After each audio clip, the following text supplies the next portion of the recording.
welcome to Beaver Falls, Pennsylvania, home of the Geneva College Golden Tornadoes and the site of Week 10 action in the President's Athletic Conference between the Washington and Jefferson Presidents and Geneva Golden Tornadoes. We welcome you inside the broadcast booth. I'm Austin Bechtel, joined alongside Alex Terrett. The third member of our crew, Robert Mangino, will join us in just a moment. Washington and Jefferson bounced off of a loss to Carnegie Mellon with a home victory against Case Western Reserve.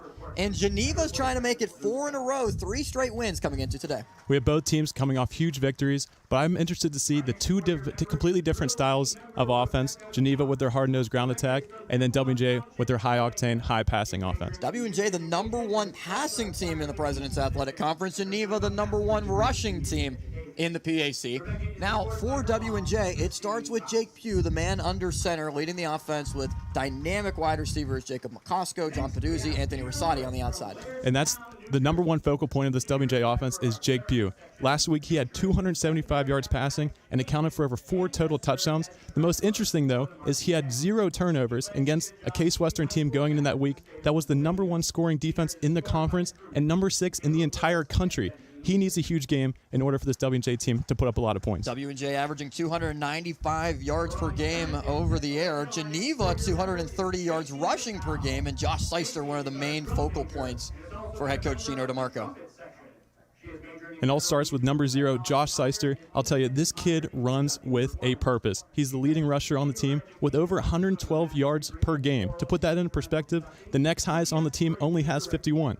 Last week against Waynesburg, he had 98 yards and 2 total touchdowns. This kid's going to need to make some plays in order for them to be successful. W&J at 6-2, looking to try to stack wins and win 2 games in a row. What will be key for the Presidents to pull out a victory, as well as Geneva to be able to do so on Senior Day, honoring all the seniors for the Golden Tornadoes?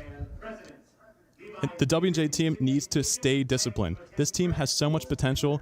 They're one of the best teams in the conference, best teams in the country, but they consistently get in their own way. Can they limit the mistakes and the penalties? The next I have go deep. This team has the best receivers, the best QB in the entire conference. They need to use it. Can they put up points and put this game out of reach early? On the opposite side for the Geneva Golden Tornadoes, trying to get over 500, trying to win 4 in a row and put the 5th victory on the board. Geneva just cannot waste drives. Every drive they have on offense must end in points, or they need to chew up a lot of time of possession. They need to keep their offense on the field and Jake Pugh on the sidelines. But the biggest question going in today is the secondary. Can this Geneva secondary hold up against this W&J passing team? Cam Smith, everyone else on the back end, they've had interceptions. They need to get a lot of them today. Washington and Jefferson and Geneva, 2 long-tenured head coaches. Gino DeMarco, 31st season for Geneva. Mike Sirianni is 21st year coaching W&J. Their teams take the field next on KDKA+.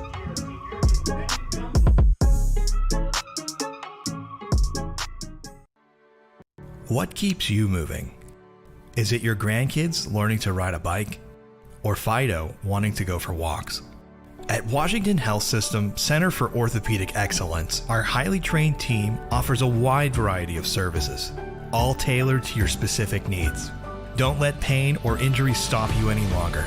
Choose Washington Health System for your orthopedic care and take your first steps towards recovery and a healthier, more active life.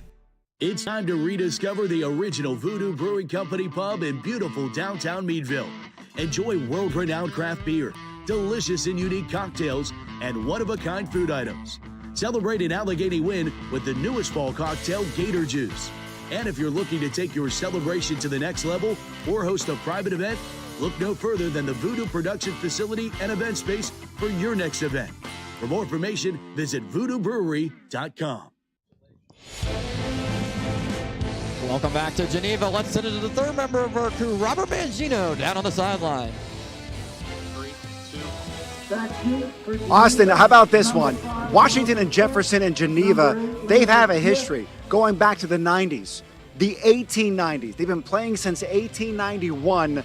That was the first matchup, and W&J won that 26-0. How about this one, too? W&J, all they know are victories going all the way back to 1983. 17 matchups, 17 wins. Now, here are some keys for today. Hilton McClain, number 1 wide receiver for Geneva. He is out, street clothes already. And Gabe Trexler, he's the star linebacker for Geneva. He, too, is out for today's game. Thanks, Mangino. Those are huge losses for Geneva, both offensively and defensively. Thanks to Robert Mangino for helping to provide that for us, as the Golden Tornadoes will get the ball first. Washington and Jefferson kicks it away. Jackson Britnall's kick, end over end, and about the 8-yard line, is fielded and taken to about the 18-yard line. I'll give him the 19. That's where the Geneva Golden Tornadoes, 4-4 on the season, will set up shop. Brutus O'Galvey at quarterback from Salem, Ohio. 47 of 102 on the season. Only 634 yards passing. He's thrown more interceptions than touchdowns. 3 TDs, 6 picks, because the ground attack is what leads Geneva every game. It's all about the ground attack. This triple option, you'll notice almost every play looks the same, and that's the whole point of it. They really want to get different guys involved, and it's all the defense. Can the defense for the W&J side be disciplined? Can they watch the ball? Can they just limit their mistakes and make sure that this triple option doesn't get going? There was a penalty on the opening kick that backs the ball up to the 8-yard line now. First down and 10 for Geneva and the triple option offense. Geneva moving left to right as we see it. Seister standing behind the quarterback, and Ogilvie decides to keep it and gets a couple up to the 12-yard line. Defensively for Washington and Jefferson, it starts up front. Avery Keith, Dawson Dietz, as well as Zach Valentine on the defensive line. Dietz is somebody that you watch Washington and Jefferson football, know the prowess that he has on the defensive line. Justin Johns, Tanner Volpatti at linebacker, and also a change, a couple more guys in the secondary, as Jontez Strozier will line up as a defensive back and try to stop this triple option offense. Handoff goes up the middle, and Dawson Dietz on cue makes the stop right at the line of scrimmage to bring up third down. If you're going to get this ground game going, you got to block number 58. Dawson Dietz just commands those double teams, and when you leave him one-on-one, that's what happens. Logan Kent on the handoff.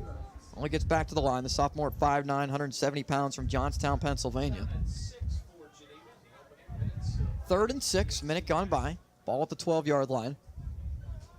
Geneva needs the 18-yard line to convert. And in this triple option offense, trying to avoid 3rd and longs. Only 600-plus yards passing this year. Back to throw and caught. Luke Crumbacher on the reception. The junior is 6 foot, 170 pounds, makes the reception and keeps the drive alive. And the most important part of this triple option is when you finally go for the pass, you have one-on-one matchups on both sides of the field. And we see first matchup goes to Geneva. Great little comeback right on the outside. Next thing you know, you're moving the chains. If you can get this passing attack going, it'll be a tough day for the W&J defense. Darren Myers, who's played quarterback this year, also lined up as a tight end, out there at wide receiver today. But Seister gets the carry running to the near side, trying to get the edge. He does. Seister at the 35, at the 25, gets tackled down by Bruno Fabricki, but not after a solid carry of about 7. Don't let Josh Seister get hot here, because he can make your day a nightmare. If we can see he can get outside, he can use his speed, and he's just a big body to take down. Seister on the season, 675 yards rushing on the year. Junior at 5'11", 210 pounds. Lines up as the handoff goes to Kent. Kent on the far side of the field trying to get the edge. He does. Another first down for Geneva at the 30-yard line, as once again Bruno Fabricki makes the stop. We see a little end around here, getting their playmakers in space. This is not the usual triple option. They've not even used their pitch route yet. We've seen them drop back already. You see they're trying to get them on the outside. W&J defense is consistently packing in the middle, trying to stop that dive. But Geneva's just doing everything else the correct way. It's in Seister and Kent. Fake the handoff, looking to throw to the near side, incomplete. Looking for Kent out of the backfield, but incomplete right at the line of scrimmage, brings up 2nd down. So whenever you don't have Seister and Kent getting the handoff, it also creates some opportunities to try to create out of the backfield and catch W&J off guard. If they can get Ogilvie around the outside, get him out in space, he's a runner at heart. His primary decision here is to run the ball. But if you can get him out in the pass and he can get hot. Ogilvie keeps it himself and is able to get about 3 yards. Avery Keith dragged him down at the 33. Goes for just a couple, though, and brings up 3rd and long. I know Geneva's been moving the ball pretty well so far, but any way you can get 3rd and long for this team as the W&J defense, you're doing something right. Third and long is what they do not want to be in. We'll see if they can convert here. That's exactly right, as they're able to do so and pick it up. 3rd and 8. First couple plays of the drive. 8 seconds on the play clock. 2 receivers to the far side, Krumbacher and Myers. Take the handoff, looking to throw. Decent amount of protection to the near side, deep downfield, and incomplete. It bounced right by Zakai Simmons as Ogilvy's pass just a little bit errant of a receiver downfield, and the Golden Tornadoes will have to punt. Ogilvy had a little bit of room to run here. Once again, 3rd and long is not what they want to be. They're not comfortable with that. Justin Johns provides great pressure there. Forces almost an incompletion there from Zakai Simmons. Let's try to connect with Brandt downfield, a senior from Beaver Falls. Playing for his hometown college team. Anthony Rosati is back deep as Thomas gets the kick away. A lot of pressure there. Bounces at the 45 and takes a roll to the 43. Out of bounds as we'll be back for the first Washington and Jefferson offensive possession. Good field position coming up next. 11:17 to go. First quarter of play from Geneva. Why call 2 men in a truck? If you're like Joe, you need to move your business without moving a single meeting. The word stop isn't in your vocabulary. You want it handled with no hitches, no glitches, and no sweat. That's why you call 2 men in a truck. 2 men in a truck. When you step through that door or shake their hands, will you be prepared? When you stand up for a client or walk into that meeting, will you be ready? Ready to prove to them that you deserve to be there? When you come to Washington and Jefferson, you will be.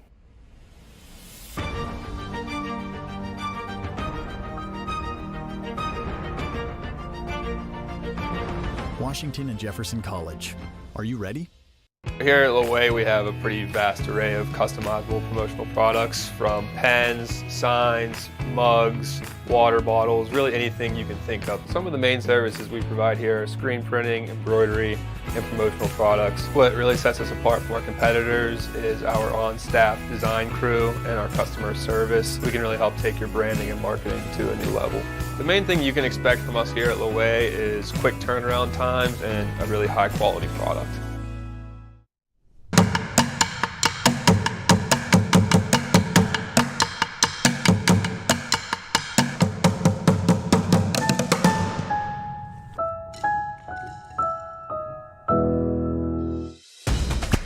Here at Geneva College, yeah, there's the Geneva Golden Tornadoes mascot. It was fired up during the break, and Jake Pugh now takes the field. Fake the handoff, pass to Panuzzi is caught. John Panuzzi into Geneva territory. Pickup of about 15 yards and a solid gain on Washington and Jefferson's first offensive play. That's one of the president's favorite plays to run right out the gate. Little glance route by Panuzzi one-on-one early on with the slant across the middle. Pugh faking the handoff, trying to see how this defense responds to those RPOs. That was a solid first drive, though, for Geneva, and the punt did not help the Golden Tornadoes' cause in terms of field position.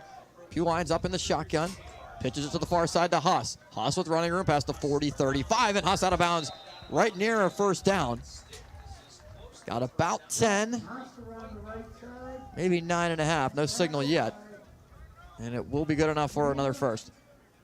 This Geneva defense is going to have one of the toughest tasks for today, trying to stop this W&J offense. They need to stop the ground first.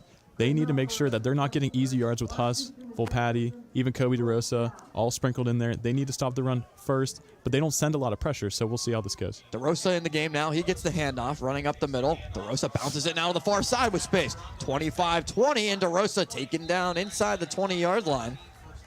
So W&J, after a passing play to Peduzzi, relying on the ground attack to move the ball with ease. I like the blocking I see on the outside with the receivers.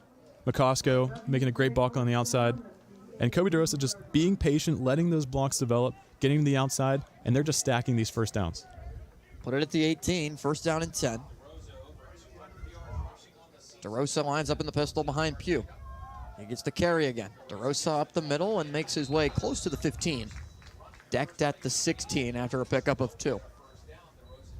Offensively for Washington and Jefferson, I'll start with Jake Pugh, but a couple of different running backs have been at the disposal. Justin Huss, Kobe DeRosa so far. We've seen a lot of Troy Volpatti as well this season. Zach Cernuto, the halfback tight end, with Peduzzi, Rosati, and McCosco, the 3 wide receivers out there on the field right now, all with big play abilities. Pistol formation, Volpatti now the back. Volpatti with a lot of room to the 10, the 5, Volpatti to the end zone. Touchdown, Washington and Jefferson. First carry of the day for Troy Volpatti, reaches the end zone from 16 yards out. And this is very interesting because this was the same exact play they ran first on the completion to Peduzzi, except they just handed the ball off. We saw McCosco on the slant, and now they're trying to play the pass, and then Volpatti's wide open, just runs straight through the interior defense, bounces outside, and gets an easy touchdown. He wasn't touched till getting near the goal line. And the number 1 passing attack in the conference gets it done on the ground. Ricky Hunter's extra point is up and good with 9:23 to go in the first quarter of play. 7-0 Washington and Jefferson. So the Presidents so far this season at 6-2 overall. Winners last week at home against Case Western Reserve. It was a thriller, 38-33. High-scoring game that really could have gone either way in the end, but lost to Carnegie Mellon 35-14. That second loss costly for W&J's hopes of trying to make it to the NCAA playoffs. Bye right before that, but blowout wins to begin the year. That Grove City loss on the road 31-24, big crushing for the Presidents. The Allegheny 35-28 game. The Presidents were up in that game by multiple possessions. It got close at the end. Yep, we see week 5 through 8 for the Presidents was definitely the downfall of the season, losing to Grove City in week 5, and then almost losing the game against Allegheny in week 6, and then week 8, just one of the poor showings of the offense for sure against Carnegie Mellon, but a tough team in CMU. But if you really want to win this conference, you can't have games like that. W&J fumbled the kickoff with about 5 minutes left in that game against Allegheny, where the Gators, it was real dual possession on the recovery. Britnall's kickoff is into the end zone for a touchback, and it really could have created even more of a spiral in that game from when W&J did not score at all in the second half.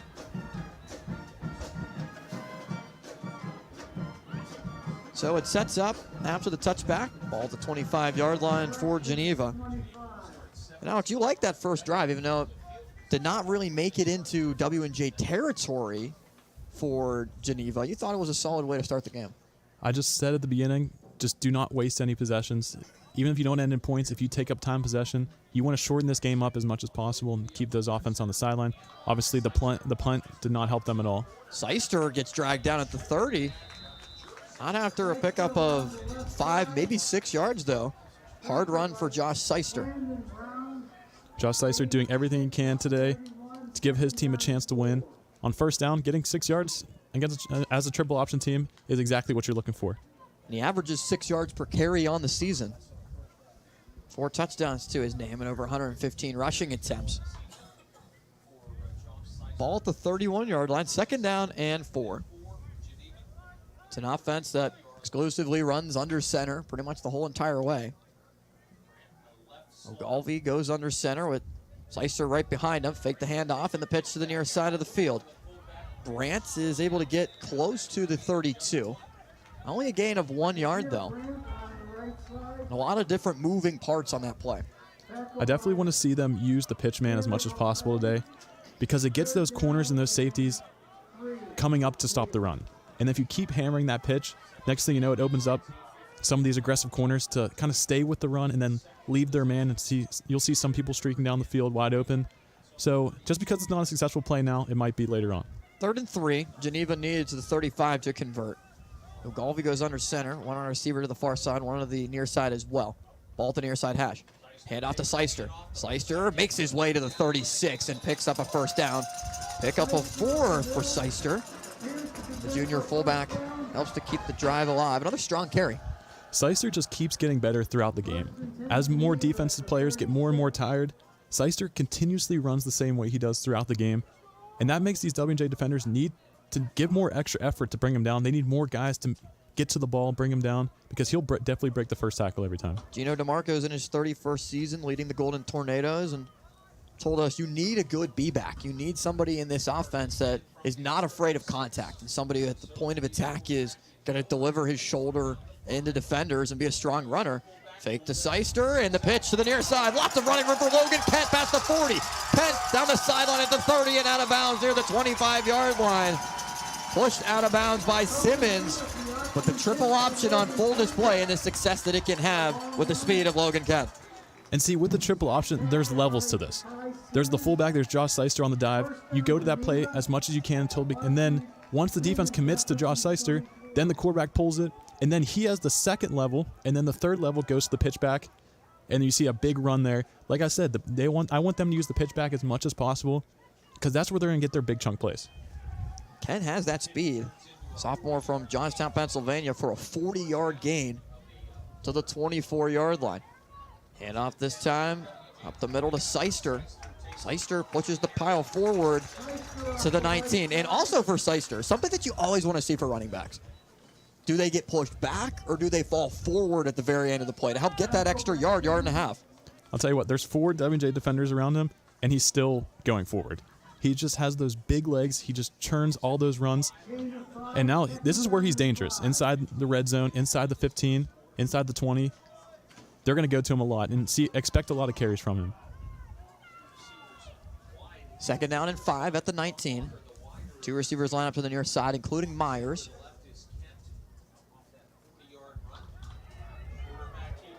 Ogilvy with it to the near side, gets to the far side rather, gets close to a first down. Looks like he might have enough.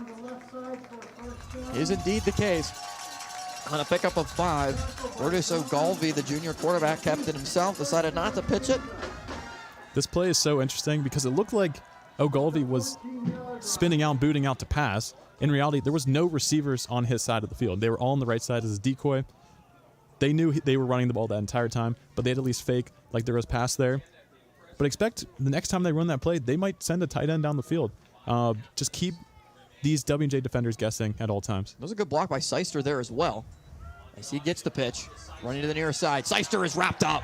Great tackle made by Tanner Volpatti behind the line of scrimmage. Volpatti brought him down after a loss of 3 yards. Volpatti has been a specimen in the backfield. That's his 11.5 tackle for loss, which leads the team. It's a great play by Volpatti. Knowing how strong of a runner Seister is, he goes low, grabs around the ankles, trips him up, doesn't let him get in the second level. Ball now at the near side hash. 2nd down and 13 at the 17. Quick moving game so far. 5 minutes left in the first quarter. Austin Bechtold, Alex Terrett, Robert Mangino alongside here on KDKA+. Ogilvy goes under center, back to pass, dumps it off. It's caught to the far side. There's running room there for Kent. And Kent is able to make it close to the 7. Good pickup, 3rd and manageable upcoming. Ogilvy dropping back, which he's not used to. Logan Kent screaming across the field wide open. Not able to get the first down, but making it more manageable 3rd down for the team. Kent, who is also a good threat out of the backfield as well as being one of the top running backs in this triple option. Sets up 3rd and 4 at the 8. Geneva still can pick up a first down and set up 1st and goal. Seister lines up, has the back, fake it his way. Ogilvy pitches it to Kent. Kent at the 5, Kent towards the 4. Needed the 4 to pick up a first down, and it will be the case. Near side official ruling that it is indeed a first down, 1st and goal coming up for the Golden Tornadoes. I love the way Ogilvy just holds the ball just enough to pitch it to Kent, to give Kent enough running room to get that first down. 1st and goal at the 4. Good pitch from Ogilvy there.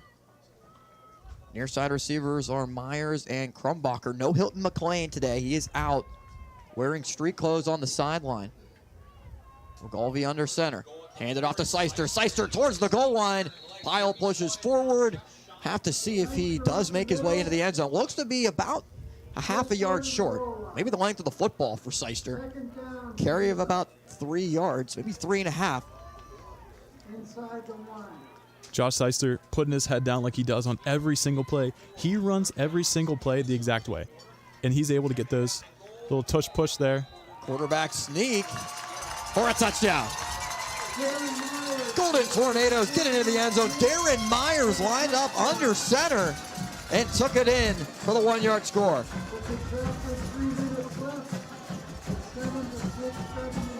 Myers, who was the quarterback early on in this season, we saw him here on KDKA Plus in the Allegheny game, was our player of the game after leading strong drive at the end of it for Geneva to help seal the victory.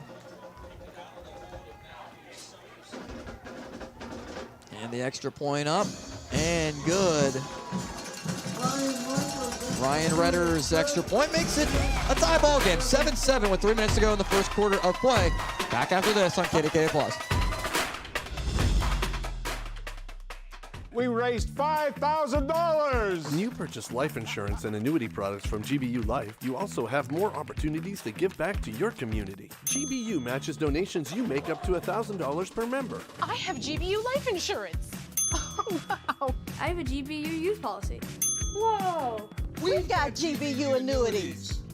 Hey! Our $5,000 just turned into $10,000. That's a lot of big checks. Find out more at gbu.org.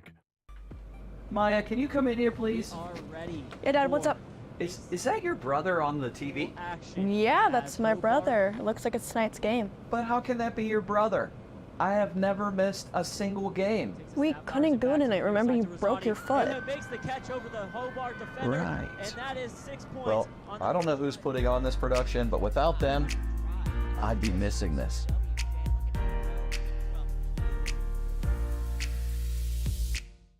I started working out with my dad when I was 12 years old. He said, well, everybody else is sleeping, you up working. It's gonna pay off for you. Biggest decisions I ever had to make my junior year. I had my daughter at the time, so, I'm like, I gotta provide. I had the opportunity to leave early. I had to make a decision. Was I gonna leave or was I gonna come back to college for an extra year?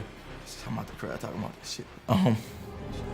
Once I made that decision to come back, my mindset wasn't just to be good, it was to be great.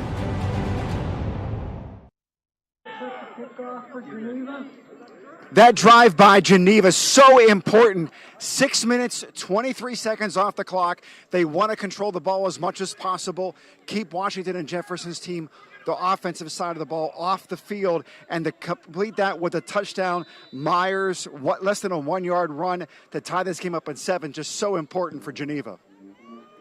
Indeed, Mangino, as W&J takes it from the 8. Running room to the near side, 30, 35, 40, and out of bounds. Solid run back from Kobe DeRosa we see on the kickoff. Last couple of weeks, W&J has mixed it up with guys who have been back. We saw a lot of Volpatti at the beginning of the season. Now DeRosa getting an opportunity. You have 4 different running backs that all contribute in their own way.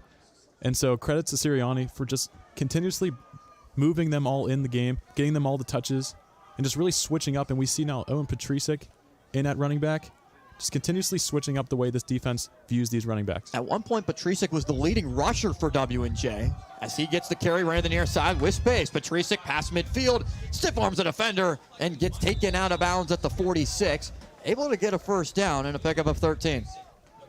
What makes Patricic so dangerous is how low his center of gravity is. He is so agile, the way he's able to sidestep, and also his most impressive part of his game is his breakaway speed. From moving north to south, he is one of the fastest running backs they have on this team. Cameron Smith from his safety spot pushed him out of bounds. W&J quickly into Geneva territory at the 45. Peduzzi lines up, wide receiver to the near side, now goes in motion towards the far side, and they pitch it his way. Peduzzi on the pass, makes it to the 40, still going, close to a first down on the little pitch pass, pickup of 9. Like a jet sweep somewhat, but it does go down as a passing play. Little flip to Peduzzi, able to get him out in space. He is able to string it out as far as possible, and we see that Owen Patricic, Anthony Rosati, all on those blocks on the outside, which are so important to getting what seems like a very small gain into something big and potentially getting a first down. Goes as a gain of 8. Peduzzi enters today averaging 95 yards per game receiving. Leading receiver with 40 catches, 757 receiving yards on the year. Pugh looking to try to take a shot. Now we'll run with it. Pugh picks up a first, hurdles over a defender at the 32. Jake Pugh showing his athleticism, jumping over Cameron Smith. See McCosco on the comeback on the right side, which is who he was looking to. Sees 2 defenders dropping back and then leaves him wide open with a showing athleticism from the quarterback. 5'11 junior from Thomas Jefferson High School. Helped make it to the 32 after the pickup of 5 yards. Pitch to the near side to Justin Huss. Trying to get Huss out in space. Now tries to reverse fields. The flag does come in as Huss has a lot of space past the 25-20 down the sideline. Huss is taken out of bounds near the 17. A lot of pushing and shoving at the end of it. Another flag comes in. Helmet comes off from Brandon Graham, the cornerback. Ton of pushing there. We'll have to check and see who was heavily involved. Looks like Jacob McCosco on Washington and Jefferson side is the one that got into it with Graham. Graham from Central Valley High School, junior 6'1", 190, walking off without his helmet. So there was a flag in the backfield, flag at the end of the play. A lot of laundry for the officials to try to sort out here.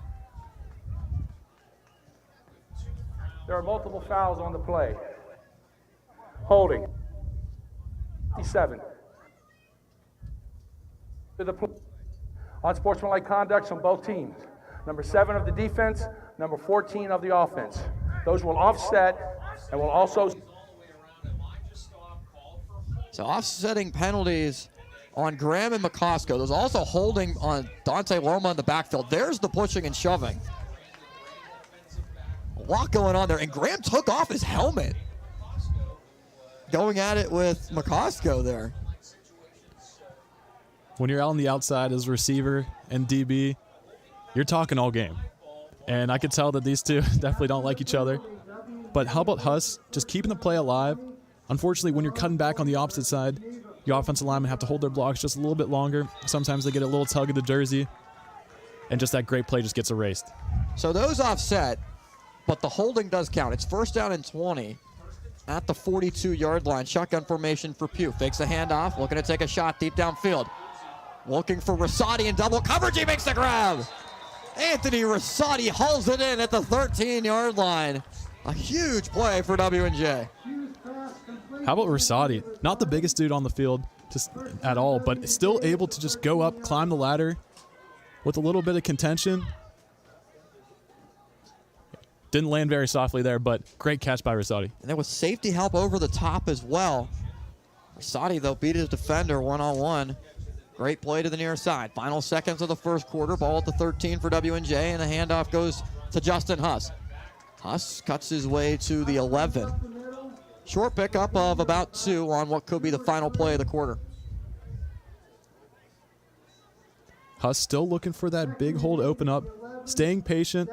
Geneva just doing a great job of rallying to the ball carrier, making a stop. Cernuda was there to try to lead the way, as well as Dante Loma, senior 6'3" tackle from Central Dauphin, Pennsylvania. And it takes us to the second quarter of play. Tied at 7 after 1. Second quarter coming up next here on KDKA+. It's time to rediscover the original Voodoo Brewing Company pub in beautiful downtown Meadville. Enjoy world-renowned craft beer, delicious and unique cocktails, and one-of-a-kind food items. Celebrate an Allegheny win with the newest fall cocktail, Gator Juice. And if you're looking to take your celebration to the next level or host a private event, look no further than the Voodoo Production Facility and Event Space for your next event. For more information, visit VoodooBrewery.com.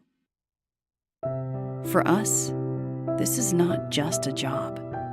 This is our mission. Providing great patient care. Delivering babies. Healing hearts. Detecting cancer early. Stitching wounds. And holding your hand through it all. Proudly serving our community for over 125 years. Washington Health System. Here at Loway, we have a pretty vast array of customizable promotional products, from pens, signs, mugs, water bottles, really anything you can think of. Some of the main services we provide here are screen printing, embroidery, and promotional products. What really sets us apart from our competitors is our on-staff design crew and our customer service. We can really help take your branding and marketing to a new level. The main thing you can expect from us here at Loway is quick turnaround times and a really high-quality product. 7-7 as we begin the second quarter of play from Geneva. And A game that has gone by pretty quick. Not a lot of possessions on either side. You always see against a triple option team, the game just goes by so quickly. Both teams, only 2 possessions in the entire first quarter. Geneva was able to eat up a lot of the clock on their second possession that ended up in the score. Husko's in motion. They fake it his way. Pugh, wide open man in the end zone. McCosco's got it. Touchdown, Washington and Jefferson from 11 yards out.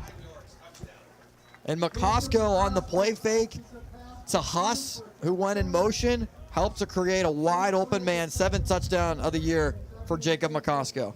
McCosco just trying to sell that he's blocking and then just bursts up the field. Pugh is able to find him wide open in the end zone, able to deliver a great ball.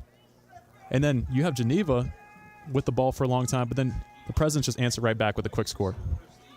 Well-designed play from Mike Sirianni. Aaron Krebs called the plays last week. Mike Sirianni decided to change it up as he did not call plays for the first time in over 20 years and helped to create the victory, the win against Case Western Reserve, and now putting some success with 2 touchdowns and 2 possessions for the Presidents. Now on the opposite side for Geneva, started off with a loss 31-0 against Carnegie Mellon, a team that was undefeated last year, went to the NCAA playoffs. Allegheny the win, and then a string of losses. Case Western, St. Vincent, and then the bye leading into Grove City. Grove City, who's already clinched the conference, undefeated on the year, 48-21 that loss. But 3 straight wins since. Teal, Bethany, and Waynesburg helped get this thing going a little bit for Coach Gino DeMarco in his 31st season, and really those wins all convincing. Very convincing wins by Geneva. It's usually against teams that kind of struggle to stop the run. You can see that the teams, even though they won, they gave up a couple bit of scores. Their defense hasn't really stepped up recently, especially in the beginning of the season. But we can see if they can step it up today. From the 5-yard line, turn taken back near the 25. There is a flag thrown. Logan Kent on the run back. Sets it up as if it was a touchback, but penalty could bring this one back. In the first quarter of play, 7 first downs for W&J, 6 for Geneva. 114 total yards for the Presidents, 99 for the Golden Tornadoes. And what has been a decently clean game. Penalty does go on Geneva, which will back the ball up near the 15. Only 1 penalty on either side, and time of possession, though, overall, Geneva's had it for 10 minutes. That's exactly what you need to do. You need to keep the ball in your hands, run as many plays as you can in a drive. You saw they converted on a lot of 3rd downs. They were using all the time possible, and now let's see if they can drive the length of the field. Penalty puts the ball at the 10, run to the near side for Logan Kent, but tackle made by Avery Keith. Loss on the play to the 8th. Keith, good job to just hold on to Kent, not let him get any space and separation on the loss to set up 2nd and 12. We very rarely see Geneva actually get pushed back on 1st down. When you know they're running the ball, usually they at least get back to the line of scrimmage. And now they're fighting a losing battle here on 2nd and 12. They're going to have to get a little creative here, maybe show some deception, or we'll see that on the 3rd down. That's the 11th tackle for loss for Avery Keith on the year. Him and Tanner Volpatti neck and neck with each other. Volpatti with 11.5. Avery Keith now with his 11th as goes to David Reed, the 3rd. He gets his first carry for a pickup of a couple. I'll tell you what, I feel bad for any linebacker that has to tackle David Reed. He is just an absolutely punishing runner. You see him as a fullback, especially running downhill. If he has the ball, I'd watch out if I was Justin Johns and Keaton Hall. The 5'11 sophomore at 220 pounds from North Carolina. 80 rushes on the season for 311 yards and 2 scores. 3-yard pickup sets up 3rd and 9. Geneva actually will have to throw it, but instead hands it off to Reed. And it looked like Ogilvie wanted to pull it there, but Reed just held on, went up the middle, and just not a lot of space there for Ogilvie to try to pull the ball as well. And it sets up 4th down. Geneva goes 3 and out. Sometimes it's a little tough as a QB, especially when you know you just want to ride the fake as long as possible, and then you pull it, you try to pull it, but Reed just going downhill, and he just clamps down on the ball, not giving you a chance to pull it and make a play. 4th down and 7. Thomas will punt from his own end zone. The freshman punter gets it away, but a lot of pressure there. Flag comes in. Have to see if it is a 5 or 15-yard penalty. There is a player down for W&J right at the goal line. Fair catch was made by Rosati at the 45. Have to take a look and see if this will stay with Geneva, depending on what the penalty is going to be.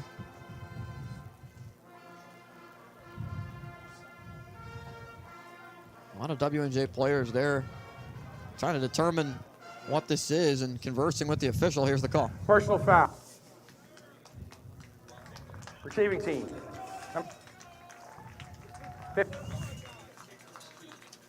It is a 15-yard personal foul, roughing the kicker, roughing the punter penalty. Right there up the middle, and a couple of different guys. Yeah, the hit right there from Dom Barca, 27. You see that on the first punt of the game, Zakai Simmons was almost able to get that block. And so the W&J special teams were just thinking maybe they can get a punt blocked here, getting a little too aggressive and running into the kicker. So it's a 15-yard penalty, keeps the drive going. Ball comes out as Seister was taken to the ground. Rather, Reed was taken to the ground. W&J emphatically pleading that the ball was out. There's no signal yet. It looks like officials are going to rule Reed down, as it was Reed on the carry.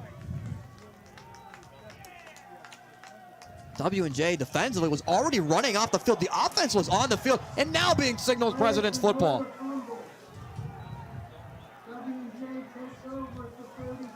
David Reed coming through the middle on the dive play. Gets stood up by Keaton Hall in the interior. And then we see the ball It did come out towards the end of the play there. Great job by the officials ruling that a fumble.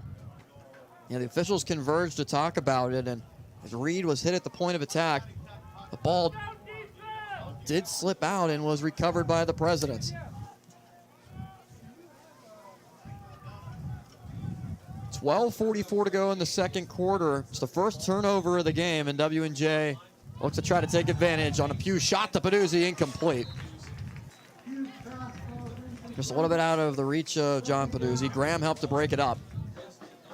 Second down coming up at the 34 after the incompletion, but penalties also one thing that could be costly, as well as turnovers. The penalty was costly on W&J to sustain the Geneva drive, but one play later, the Golden Tornadoes give it right back. And that's what they pride themselves, is not turning over the ball, especially on those dive plays. They're so quick. They're so bang-bang plays. Sometimes it gets stood up and the ball just pops out. Take the handoff to DeRosa. Pugh's pass incomplete for McCosco. A little bit of contact there with Pierre, the corner freshman, 5'11", 170 pounds from Naples, Florida. Helped force back-to-back incompletions. Pugh going to his left side is able to flip his hips around enough to deliver a pretty good strike to McCosco. McCosco's just trying to box out Pierre and just try and get that tough catch down. Good play by Pierre on the outside. So 3rd and 10 at the 34. Kind of a no man's land type of area for W&J in terms of you're not going to kick a long field goal from this spot. Might be 4 down territory for Pugh. A lot of time in the pocket. Pugh with all day. Now facing pressure and goes down. Jake Pugh taken down. Peyton Brereton, the sophomore, 6'1", 240-pound defensive end, makes the sack and the stop of the Presidents, who come out to punt. You usually don't see Pugh being this indecisive of whether to pass or run. Able to just unfortunately hold the ball a little too long. Takes a shot towards the end of the play. Keeping his eyes downfield, trying to find something big, especially on a 3rd and long. Didn't think he was probably going to get the first down with his legs. So maybe he tried to force a throw, just held on to it a little too long there. Big hit delivered by Peyton Brereton as the punt will bounce and take a solid W&J bounce to not go into the end zone on the kick from Ricky Hunter.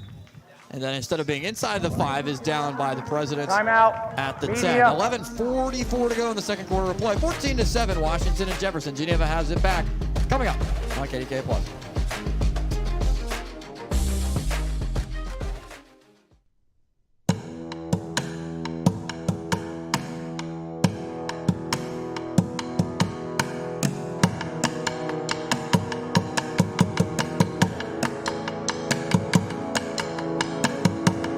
Now is the time. Today is the day for us to strike out and move forward in confidence and faith.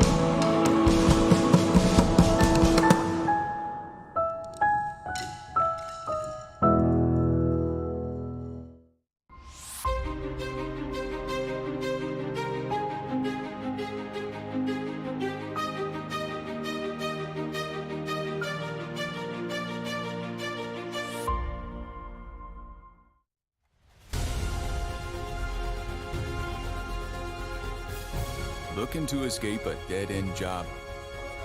We can help. Apply at 2 Men in a Truck today for a good job that can become a great career. Sure, I'll be there at 5 a.m. I can binge one more episode.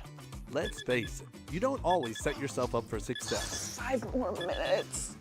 Where are my work shoes? But GBU Life makes it easy with life insurance and annuity products to help secure your future, so you have the freedom to do more of what you love. Congratulations! Retiring early must be nice. What are you going to do first? I think I'll sleep in. Secure your future today. Visit gbu.org. 14-7 in Beaver Falls, Pennsylvania, the home of the Geneva College Golden Tornadoes, with the football at the 9-yard line. Ogilvie under center, hands it off, and a short gain for Seister down to the 11. Robert Mangino, what did you see on that fumble from Geneva that was originally ruled down? David Reed on the carry, but eventually went to W&J, and then the Presidents had to punt it away. Yeah, ultimately, the fumble was called. What's interesting is the way that Reed responded to that on the sideline. Just absolutely furious with himself. He was emotional, threw his helmet down, and called upon the defense to pick him up. And that's exactly what they did on Washington and Jefferson's 3-and-out. Yeah, and Reed, who is taking care of the football when he's got it so far this year. Two running backs line up behind Ogilvie. Option pitch to the far side, and some running room there.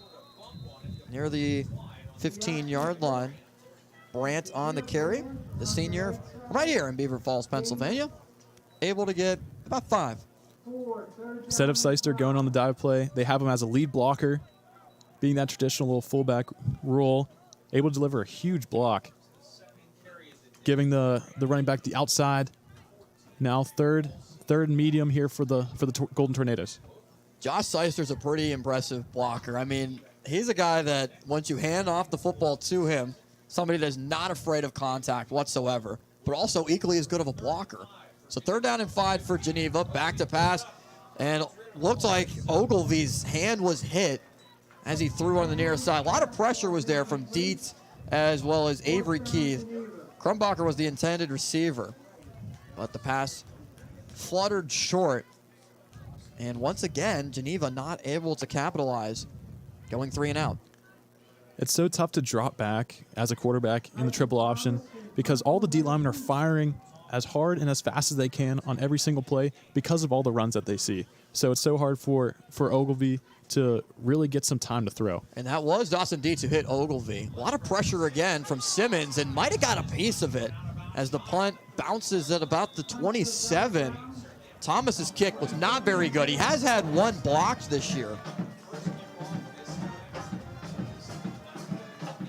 Presidents are looking to try to grab a block and see if they can get 1 block rather this year, as it's something that's been so critical for W&J. We've seen it a lot this year that the Presidents, as well as Simmons, have been able to grab a couple of blocks and 1 for a touchdown. So Carnegie Mellon, Westminster, one of the main games in this week's Week 10 PAC football matchups. Teal at St. Vincent, Waynesburg's at Bethany. Allegheny Case Western, also another great game to look at, as Volpatti runs past the 20, close to a 1st down. Pickup of around 9 for Troy Volpatti, the sophomore 5'11" runner from Bethel Park, Pennsylvania. Over 300 yards rushing coming into today on 75 carries. He's just such an impressive downhill runner. He's able to find those spaces in the offensive line, who the offensive line's been playing pretty well so far, giving enough time for Pugh and Volpatti and Huss all to get some room to run. The Geneva defense needs to tighten up a little bit with the short field that they were given. Volpatti scored the first points of the game from 16 yards out.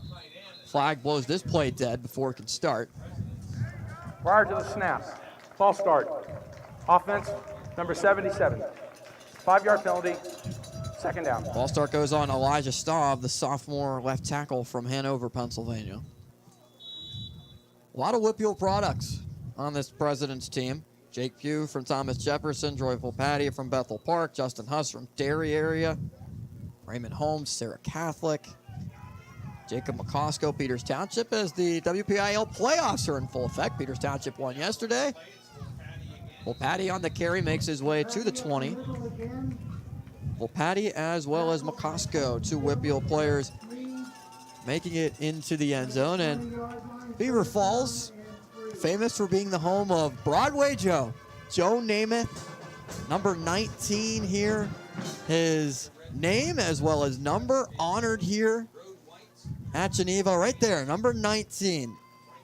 Helping to win Super Bowl III. He guaranteed it for the New York Jets. Only Super Bowl win for the Jets. Broadway Joe Namath from right here in Beaver Falls, Pennsylvania. Jake Pugh on third down. Design run, lots of running room. Volpatti was there to help lead the way as Pugh makes it to the 13. A little bit slow to get up at the end of the play. And now is able to make his way back to the huddle. A nice design run here with Volpatti as the lead blocker. Pugh a little shaken up at the end of the play. Seems like got tackled a little bit too low around the ankle. He's back in there, though, for an important first down inside their own 15. Pugh moves Anthony Rosati from the near side of the far side of the field. Only receiver on that side. Volpatti remains the back. Holmes and Cernuto, two tight ends in the formation on the right side. Pitch it to Volpatti. Volpatti to the near side. Does not get much. And it looked like potentially Cameron Smith, as he was coming up on the play, might have got held by Cernuto. Was not called right there at the point of attack, right near Volpatti, as Smith tried to break away. Smith from Newcastle, Pennsylvania, went to Laurel High School. No gain on the first down play. Second down and 10 at the 13. Just about 7.5 to go. Here in the second quarter of play, 14-7 W&J. Ball at the near side hash. Pugh fakes the handoff, looks for Cernuto, incomplete. Was covered well by Smith. He's an impressive defender. The safety, Cam Smith, 27 tackles on the year, has an interception, 1.5 tackles for loss. Plays pretty close to the line of scrimmage a lot as well. Cam Smith, pretty, like you said, very impressive. A member of the secondary. Plays up on the line of scrimmage a lot as the strong safety. He's very physical at the point of attack. And he's one of those guys that you circle on this Geneva defense, on the secondary, that can really make an impact on the game. Especially now inside the red zone, if they can step up and make a play. 3rd and 10. Pugh to the end zone, wide open. John Peduzzi, slant route, touchdown. 13 yards out. Peduzzi scores his 13th touchdown of the year. Usually you see Peduzzi catching those touchdowns on the outside, either fade balls, streaks down the outside, on the outside of the field. But he's just been having so much success on the slant route. Maybe it's because the corners are playing so far on the outside, limiting his fade potential. However, he's doing a great job of getting the inside, getting the ball in his hands for the end zone. Extra point up and good from Ricky Hunter. That just looked easy for Jake Pugh. Right off the snap, Peduzzi, one move to the inside, able to create space and score 13 yards out to make this now a 2-score game. 21-7, Presidents lead it. In the PAC standings, Grove City, it's been the year of the Wolverines, as the Wolverines are not playing today. But overall, just a fantastic year. 9-0. Carnegie Mellon at 7-1 on the season. Only blemish coming against Grove City. Case Western Reserve second loss came last week to the Presidents, who are also 6-2. Westminster's had a little bit of a tough year. Well, when you look at it, 5-3, pretty solid, but a blowout loss to W&J. Westminster has not been able to really get too much going against the upper echelon of the conference, where the Titans are used to being. And Geneva entering today at 4-4, winners of the last 3 games in a row. It's just really impressive what Grove City's done and basically turning a program around. And for some people on the team at Grove City, they were 0-30 going into their last season, and now 9-0, winning the conference last week with 2 weeks to play in the season. It's just very impressive what they're doing over there in Grove City. Coach DiDonato's done an incredible job, and they posted a video on social media of his comments at the end of the game when the Wolverines clinched the BAC title. as the fair catch called for by Logan Kent will set the ball up at the 25-yard line. So overall, as that was Landon Smith, rather, the one who was on the fair catch, this has just been really the year of Geneva, where last year it was Carnegie Mellon that was ranked nationally, undefeated season, did damage not just in the PAC but also in the NCAA playoffs. Solid performance from the Tartans. And one thing that you see from this conference, a lot of talent everywhere, a lot of local talent as the pitch goes to the near side past the 25, 30, 35, lots of room for Brandt on the pitch. Picks up a first down and a carry for 12 yards. Brandt as the pitch man. Great job by Ogilvy to wait long enough to pitch that ball out. We have a great gain by Brandt on first down. They got to get a big drive here. They need to hold the ball and almost basically take away the last possession of this first half. How important is it for Geneva? Because obviously, in terms of clock management, possession time typically always goes to the Golden Tornadoes to keep W&J off the field, but also needing a score as Ogilvy decides to keep it, not hand it off to Seister, and Avery Keith makes him pay for that. Avery Keith, the brother of Alex Keith, who is also a star defensive lineman for the Presidents for years. Avery, a transfer, helps to make the stop and goes for another tackle for loss. Josh Seister, a little weak getting off the sideline. You see he's kind of limping a little bit, and that's the guy you need to have on the field at all times in order for this offense to be successful. So we'll see, and we'll have updates on him as the game goes. Second down and 12. Ball to 35. Needing the 47 to convert on a first down. Ogilvy back to pass to the far side of the field. It's caught, out of bounds. Krumbacher makes the reception. Close to a first down, makes his way to the 46, maybe the 40, I think 44-yard line, rather. Sets up third and manageable. As a WJ defender, especially in the secondary, you just do not want to get beat over the top. So that's why Geneva will take those comeback routes, just making their third downs a little bit more manageable, getting them more comfortable, opening up their triple option offense a little bit more. We'll see what they can do here. And this is where the triple option can really thrive. Third and manageable, but it's going to be moved back. Looks like Travis Mullen, the right guard, moved early. Just a little bit too anxious to get the run going there for the Golden Tornadoes. There's a little bit of a discussion here to see maybe if there was some movement by W&J defensively. And it is a false start. Penalty goes on Mullen, the sophomore 6-foot guard from South Allegheny High School. And the ball is now moved back to the 39. And this could completely change the play call.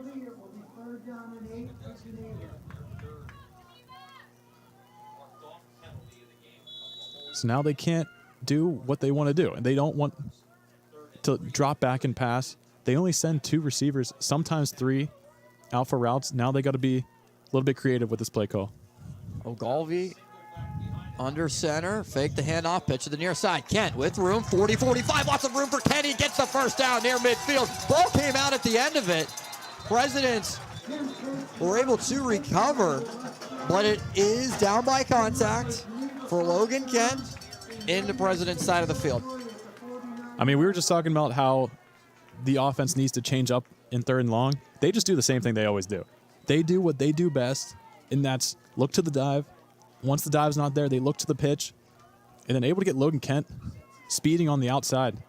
That was a perfect play call by the Golden Tornadoes. And a great angle there to show that Kent was indeed down at the 49-yard line of the Presidents. And around goes to Kent, running to the far side of the field. Blocking there, pushes Kent backwards into Geneva territory again. And a huge loss, about 4, maybe 5. They're trying their best to get Kent out on the outside, use his speed. WJ defense not fooled there. But if you're Geneva and you've had success with that pitch play, why not just continue to go back to it? Is that maybe getting a little bit too cute on the end around? I mean, obviously there's so many different angles that you can throw at the Presidents with this option. Ogilvy's pass, incomplete. Broken up by Bruno Fabricki. Could probably be looked at in a couple of different ways because it is a great play to try to get that end around, but W&J was not fooled, and Fabricki there to break that second down pass away. Set up 3rd and long. It's tough with the triple option to really go to those end arounds because you need that QB fake at some point. You need the attention to draw to the QB to open up the pitch man. So with that end around, you don't see the QB really as a running threat in that position. So it takes away another threat on that end around attack, which we've seen a couple of times. It's been effective as well, but that time not able to work as Ogilvy has time now being pressured. Ogilvy dumps it off. Passes caught by Kent at the 45, and Kent is tackled down close to the initial line of scrimmage on the 3rd down play by Avery Keith. But just nothing there, but it could have been a much bigger loss. Ogilvy was able to dump it off. This could have been a huge gain too. Crumbacher was streaking wide open down the field, but with all the pressure in Ogilvy's face, he wasn't able to get it there. Still able to make something happen by dumping it down to Kent. Just an unfortunate missed opportunity because the W&J defensive line just really in Ogilvy's face the entire time. They were, and Sean Berardino was there, bearing down on Ogilvy, trying to bring him down for a much bigger loss. Rosati is back deep, standing at his 15. Punt is away from Thomas. Not a good kick. It's short and bounces off of a W&J president, picked up by Geneva.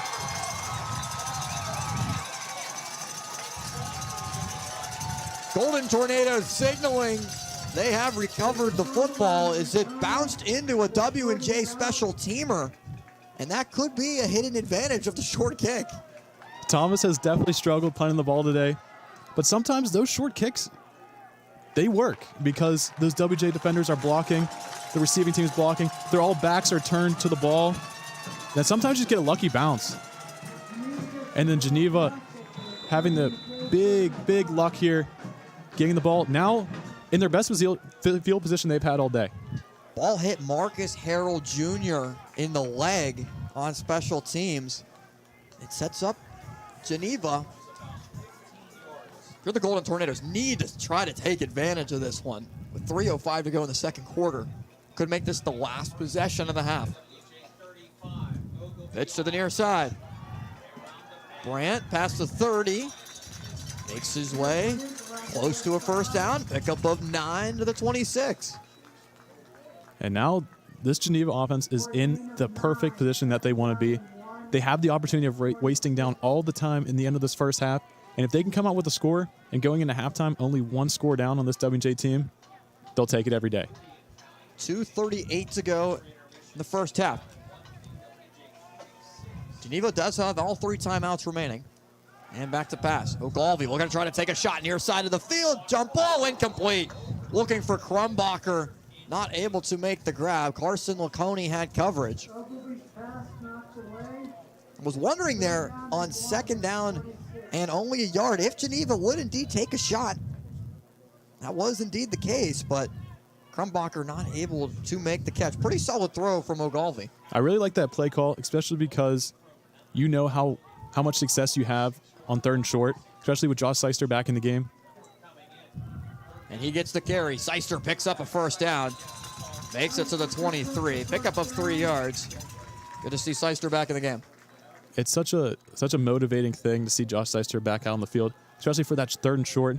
And they have so much faith in him that they know they can take that shot on second down and then still be set up perfectly for 3rd. He remains in the game as the main back standing behind Ogilvy. Handed out to Seister again, right to the far side. Kent helps to lead the way. Seister is able to get out of bounds past the 20. And another solid carry to the 18.5, maybe 19-yard line. I want you to count how many broken tackles Josh Seister forces here. 1, 2, and just able to just string out the ball as far as possible. And then on a first down to get 6 yards, which he averages on a carry every single time. And you can see why. Just such a big body. And he's so quick, especially moving side to side, which is what makes him so dangerous. Brandon Brown knocked him out of bounds after 5. So 2nd and 5 from the 18. Clock stopped at 1:59. Ball on the far side hash. Geneva moving right to left. Take the handout to Seister. Pitch to the near side. Brandt with room. Close to the 25. Needs the 23. Rather close to the 15. Needs the 13 to be able to pick up a first down, but appears to be just a yard short. They're doing a great job of getting all forms of the triple option running. I really want to see Ogilvy take off for one, especially because he's doing such a good job of distributing the ball, especially to Seister, especially to Kent on the outside. Let's see if he can pull one. Yeah, Geneva went quickly to the line, and a flag came in right before the play. False start. Offense, number 7. 5-yard penalty. Darren Myers called for the false start. So instead of 3rd and 1, it backs up Geneva 3rd and 6. That kills so much of their momentum, especially because now they can't necessarily rely on Seister here to get that full 3rd and 6. Think maybe 2 plays here? I'm thinking so. Pitch off to Kent to the far side. Kent trying to get close. He might have got it. To the 18 to pick up a first. But it looks like he's going to be a yard short, out of bounds to the 19. Perfect play there. Once again, the pitch man is so important for a triple option team because it really extends your offense to use the entire field. Here we go, 4th and 1 at the 14. Hand off to Seister up the middle. He's got it. Down at the 10. Keeps the drive alive. You tell Josh Seister 4th and 1, he gets you 5. That's exactly what type of player he is. He's so hard to bring down, and especially with everyone knowing that's a run play. Everyone knows in this entire stadium it's going to Seister on that play. Lines up as the main back once again.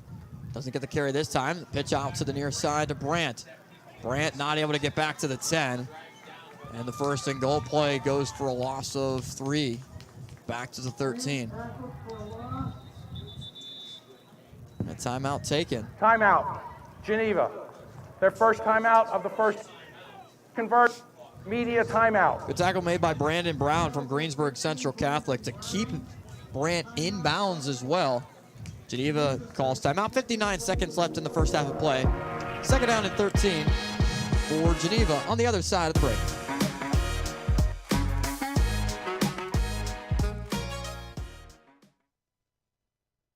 You want top quality roofing? Replacing a roof isn't just shingles. It's a complete engineered system. Being Pittsburgh's #1 platinum preferred roofing replacement company, we offer free estimates from one of the most trusted and well-trained teams in the industry.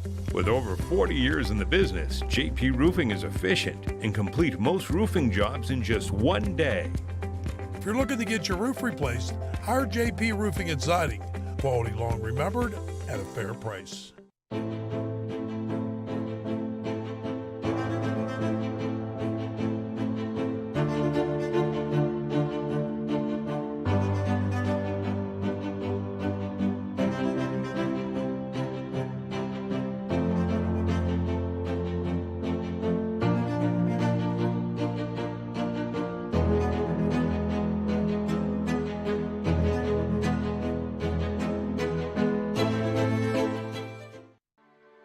What keeps you moving?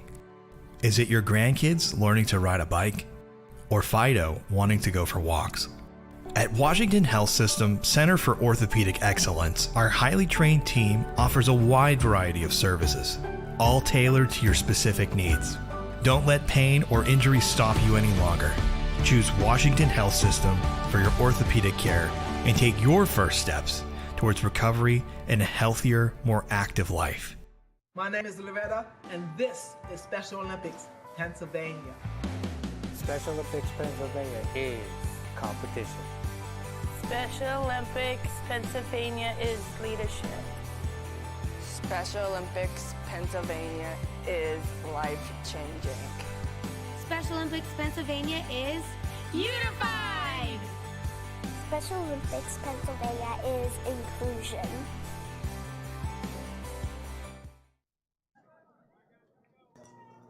Second down and goal at the 13-yard line for Geneva. Ball at the near side hash.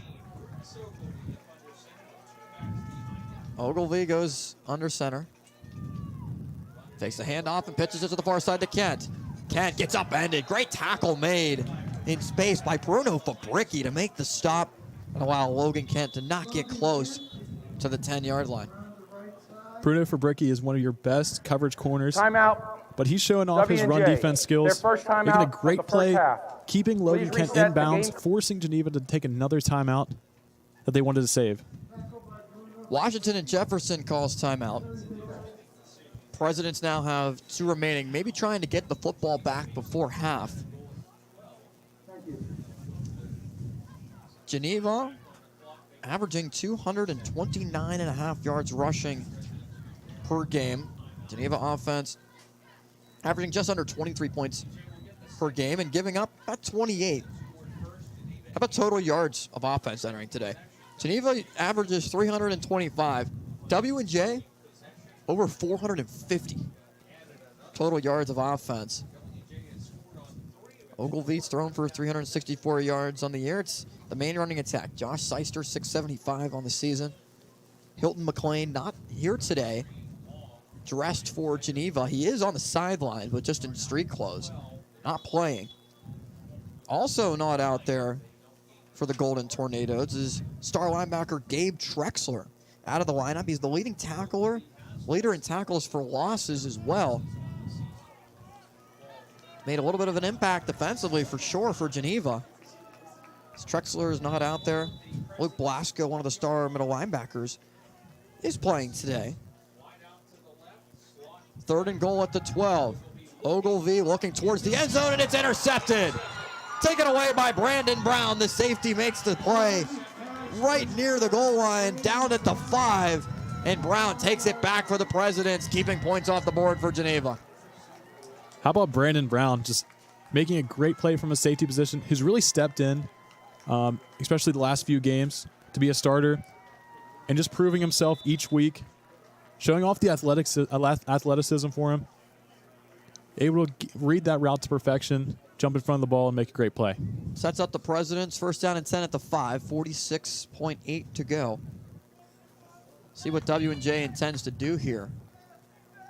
After getting that stop, might just want to run this clock out. Take a knee, and that's what Jake Pugh will do. We'll need to run one more play for the game clock and the play clock to align. A huge stop for W&J. Interception from Brown. That's Ogilvy's 7th interception on the season compared to only 3 touchdowns. Entered today, 46% completion rate. And especially when you have the field position like they did after the punt, setting up themselves inside their own 35, and just coming away with 0 points is very devastating. It is difficult for Geneva to swallow there at the end after getting the fumble as well on the punt. That just not able to capitalize on that. So 21-7, a 14-point lead for the Washington and Jefferson Presidents as we've reached the break. Halftime at Geneva. Make sure to stick around for our halftime interview. Got a chance to talk to Jared Osias, the tight end, a senior, 6'1", from Connellsville High School. It is senior day. Osias recognized before the game today. Enters the game with 3 catches. A very good blocking tight end in this Geneva offense. And another Whippeal product on full display for Geneva, that helping to lead the way in this triple option attack. Let's send it down to Robert Mangino with head coach Mike Sirianni. 21-7, big interception to close out the half. What's your grade so far? Well, huge interception. I mean, he keeps it a 2-score game. Huge play. I mean, we dropped, you can't do it. Our kid, you can't fault our kid for getting hit with a punt. It was a bad punt, unfortunate bounce. So I was great stop by our defense. We've only run 21 offensive plays, so they're doing a good job of keeping the ball away from us. So when we get it, we got to continue to score, just because we're not getting it too much. What do you think? Is it a change up in offensive play calling? What do you think is the difference maker? They're just holding the ball. I mean, they're doing a great job keeping us off the field with that triple option, running the ball, taking the clock down, playing. And Gino's a smart football coach, keeping us off the field. What do you tell the kids at half? I say the same thing. 0-0. We got to keep playing. And they're a good football team. They've won 3 in a row. It's a great play by our guys, but we got to keep playing. All right. Thank you very much. Good luck to you. Austin? Thank you, Mangino. They got attacked by a bee there at the very end. As Geneva has had the ball for over 20 minutes, W&J 9:41, but the Presidents lead it by 14, 21-7. Our halftime coverage on KDKA Plus coming up next after this from Geneva College.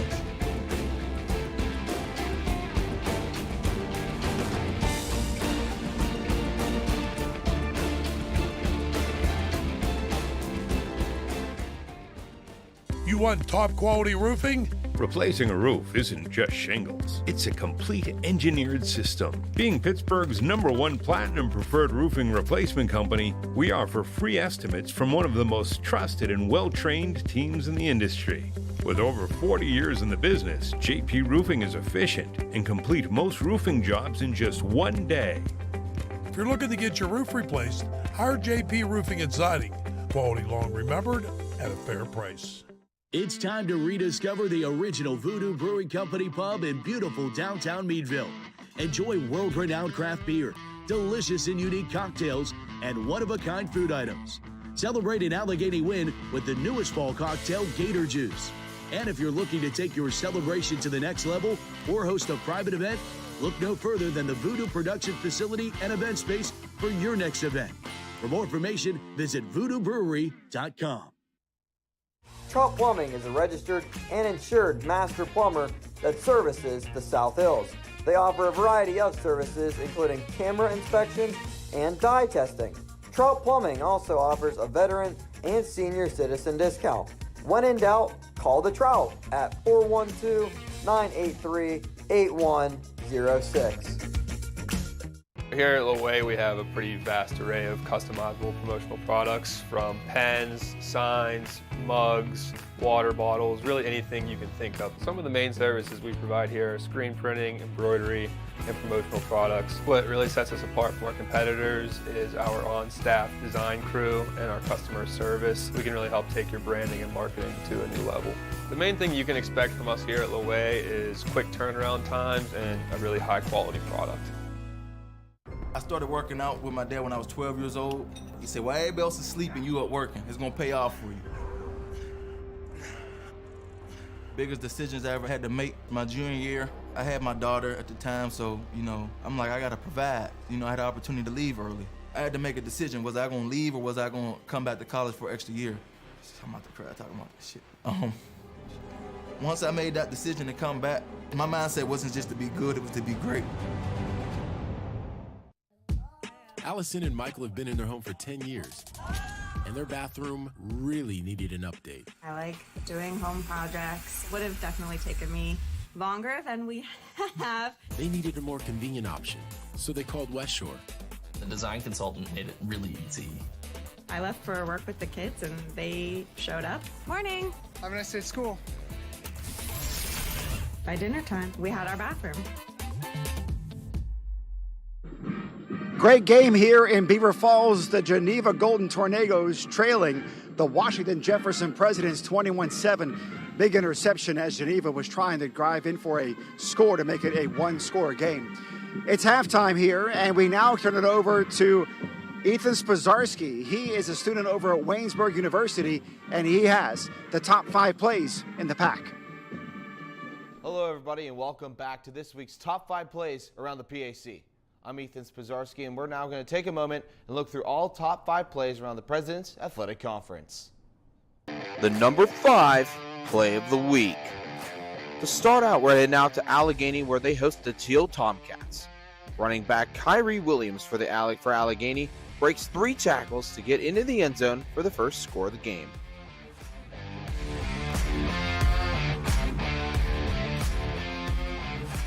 The number 4 play of the week. We head back to Allegheny with a 12-yard pass and a 17-yard run from tight end Austin Williams. This would set up the Gators for a score with a touchdown with a 14-0 lead in the first quarter.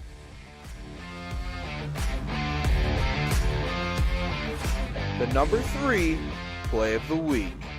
We go down to Latrobe, where St. Vincent tight end Vinny Chardone grabs a monster 29-yard catch from quarterback Austin Sly. The number 2 play of the week. Going down to Waynesburg, Pennsylvania, Geneva forces their way into the end zone with an 11-yard touchdown run from Jordan Wilmore. This will put Geneva one possession behind the Yellow Jackets late in the second quarter. The number 1 play of the week. We head to Washington and Jefferson, where Zakai Simmons blocking punts and the pickup by Kobe DeRosa, who brings it in for the touchdown, going up 24-7 on Case Western Reserve.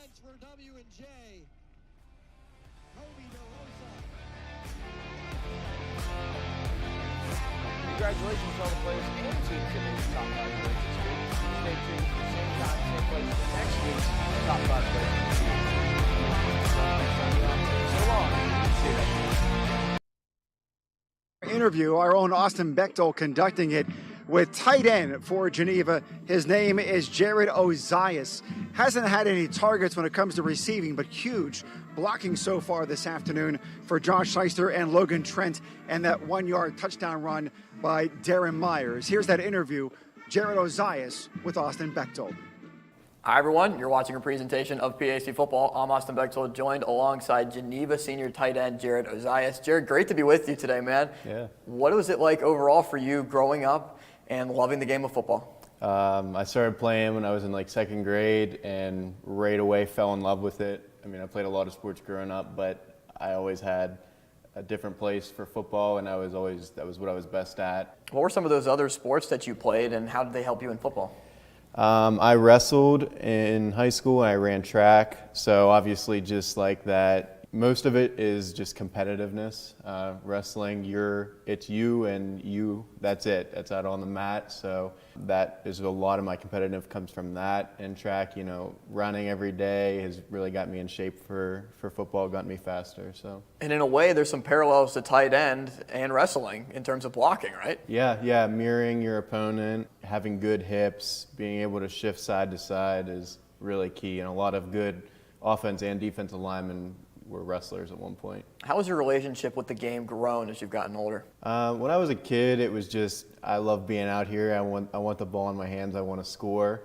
And as I've gotten older, you realize you're not always the best kid on the field, and that's not always what's best for the team. And really fallen in love with the process of getting better at football has really been my passion the last several years. What's one of the best parts about playing tight end? I think just being an athletic freak. I get the nickname Baby Gronk on my team, and whether that's true or not, I think it's just because I have the best combination of size and athleticism on the field, and I think that's true for all tight ends, so that's what I'd like best. Do you like that nickname? Do you take it in stride? Oh yeah, for sure. I mean, it's a pretty good comparison to have to Rob Gronkowski. It is. Who gave you that nickname? It was one of my coaches. My junior year, it was right when I transitioned to tight end, and I caught the ball, and they're like, "Okay, Baby Gronk," and I was like, I hope that sticks. I like that. And it was able to. Yeah. What do you like so much about the culture at Geneva, about the team, and just why did you pick the school? Geneva is a Christian school, and my faith is super important to me, so that was a big part of what played into me choosing there. But other than that, I mean, people there really care about you. They want to see you succeed. When I met professors, when I met coaches, it was, you're more than just a number or a statistic or a student. You're somebody that people are going to invest a lot of time in, and that's really true at Geneva. Professors invest a lot of time in you, and they want to see you succeed, and same with the coaches. What's one of your favorite memories in a Geneva uniform? My freshman year, we stayed at a hotel for one of our games, and we were having a pregame meeting the night before, and we got in there, and a couple of the linemen took their shirts off, and then a couple more guys took their shirts off, and then by the start of the meeting, everybody in the whole room, all 100 of us, all the coaches, everybody had their shirts off, and Coach DeMarco's up there without a shirt leading the meeting, and it was as a freshman, it was really funny, but it was a good memory. So you're a Connellsville guy. Yeah. What's it like for you to be able to represent your area and play at the next level?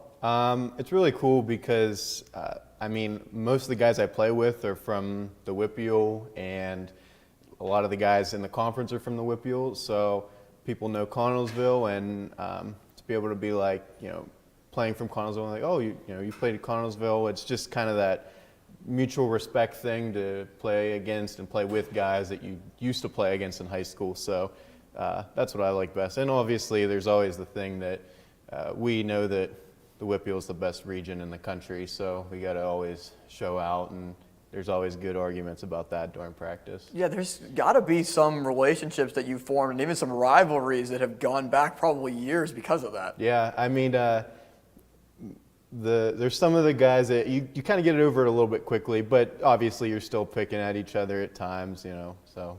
We're talking to Jared Ozias of Geneva football. What would you like to do once you graduate from the Golden Tornadoes program, and overall just in terms of your major and life after football, what are you thinking at this point is going to be your goal? That is a great question. It's something I'm still trying to figure out. I'm exploring some possibilities of potentially being able to play beyond college, but I'm an engineer, so I think my ultimate goal, I'd like to get a job in aerospace engineering, but my ultimate goal, I want to build roller coasters. So that's pretty cool. Tell me about it. I've just always liked roller coasters, and I remember I played the game Roller Coaster Tycoon when I was a kid, and I was just like, man, this is really cool. How can I do that? And then it really wasn't planned, like I wanted to do that, but it was like once I was an engineer, I was like, hey, this is actually a possibility. I could actually do that one day. So if we see a new ride at Kennywood Park, we know who designed it. Yes, you do. What impact do you want to leave on this Geneva program? Really just the culture change. Coach has been preaching it since I've been here, and we've been under 500 since I've been here.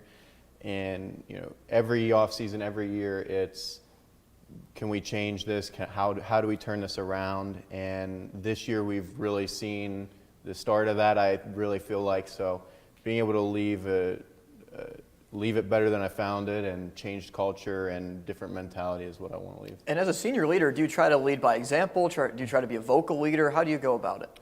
I do both. I've always been a vocal guy. I've always been a vocal leader since high school, but the culture in college is a little bit different, and the guys definitely respond better in my experience to lead by example. So I do a little bit of both, but I think I've shifted more towards lead by example and let kids look up to that. What's one message that you would give to your family, to your friends, your support staff that have helped you throughout the years? Thank you for everything. I mean, I wouldn't be anywhere close to where I am without my parents at every game and taking me to camps, driving me to practice, and the people that believed in me along the way. Really appreciate your time. Jared Ozias joining us here representing Geneva College, the Golden Tornadoes here for PAC football. Coming up in just a moment, we'll toss things back to Austin and to Alex up in the booth and get a recap of the first half. Once again, 21-7, Washington Jefferson over Geneva here in Beaver Falls. We've continually invested in the best resources in advanced dental technology to ensure gentle and more efficient treatment for all of our patients. It's very gratifying for me to live in the community where we practice. At our practice, we specialize in sedation dentistry, dental implants, and general dentistry. We take excellent care of our patients so that they're comfortable each time they come visit us. Families have been coming to DeBartolo Dental through the years. Our patients' kids and grandkids are now also our patients. Excellent job, okay? That was tough competition, but it was good competition. It shows you what we need to work on. You can't give up, okay? And you never have. You've never made excuses. So we just get back in, we get in the trenches, we play 2 games tomorrow, and then we see what we end up with. Got it? Yes. All right. 1, 2, 3. Maya, can you come in here, please? Already. Yeah, Dad, what's up? Is that your brother on the TV? Yeah, that's my brother. It looks like it's tonight's game. But how can that be your brother? I have never missed a single game. We couldn't go tonight. Remember, you broke your foot. Right. Well, I don't know who's putting on this production, but without them, I'd be missing this.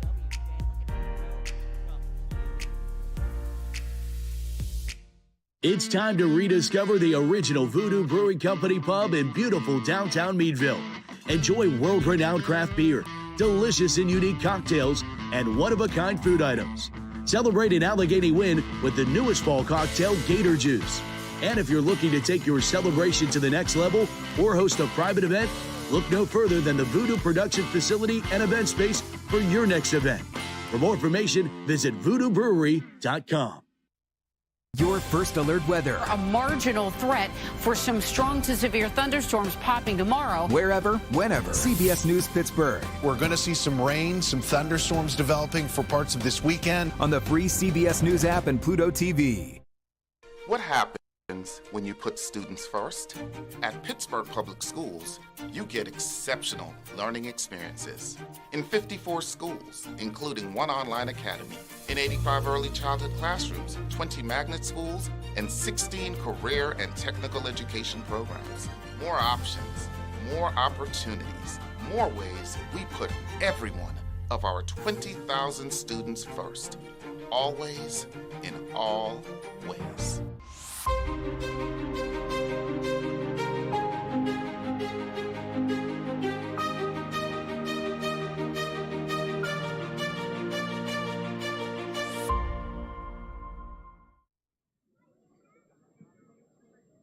"21-7, the Presidents over the Golden Tornadoes, sending it up to the booth to Austin and Alex.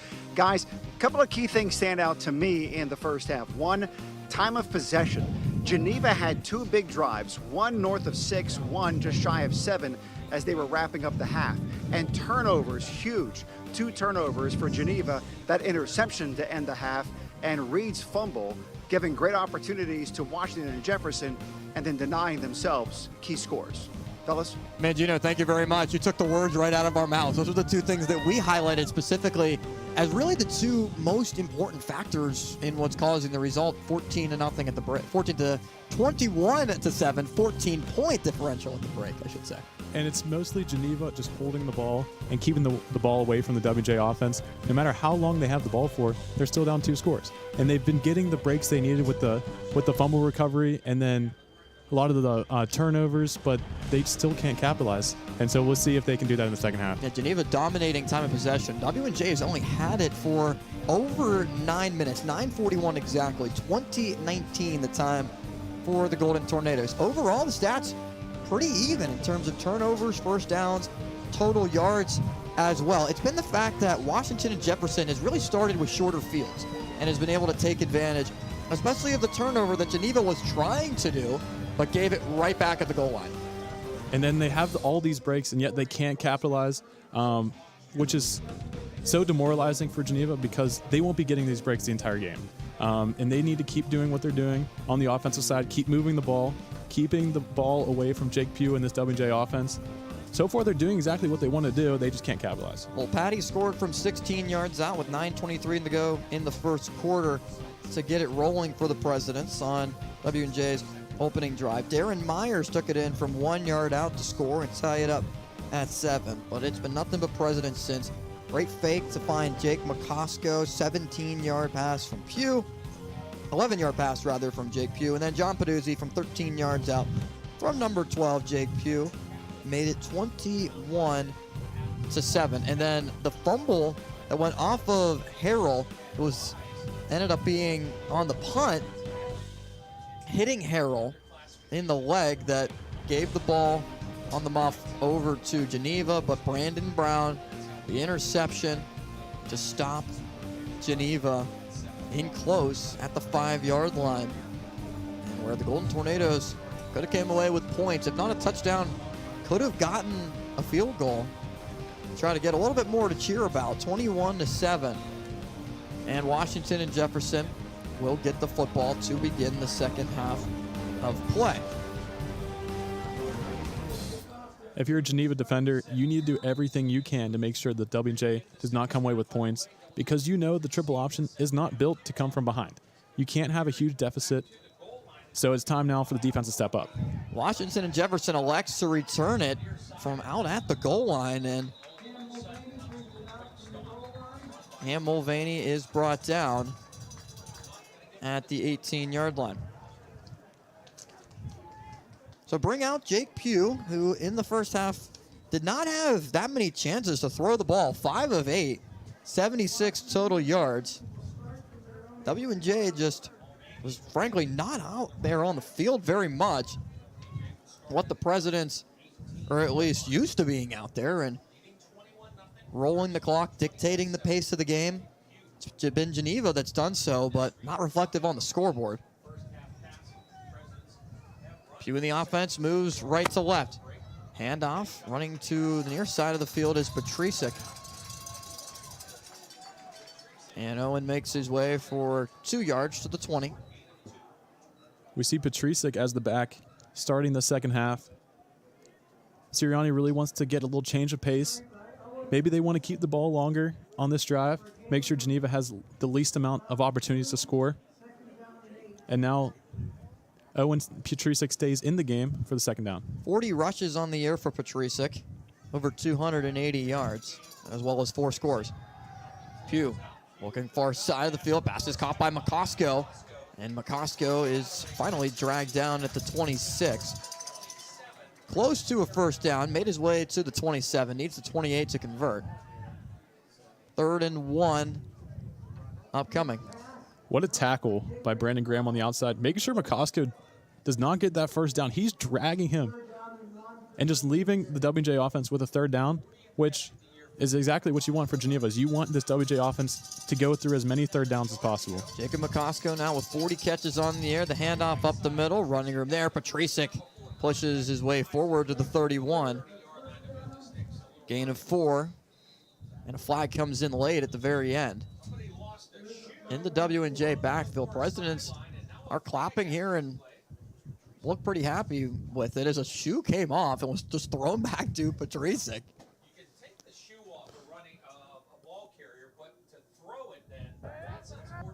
Most of the play or after the play, unsportsmanlike conduct, defense.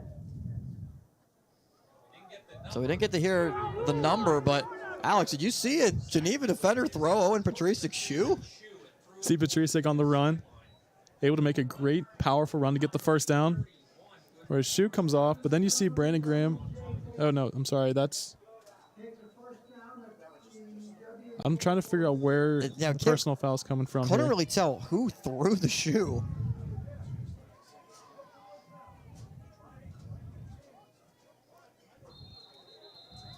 Another penalty. This one looking like it's going to be on W&J. Offense.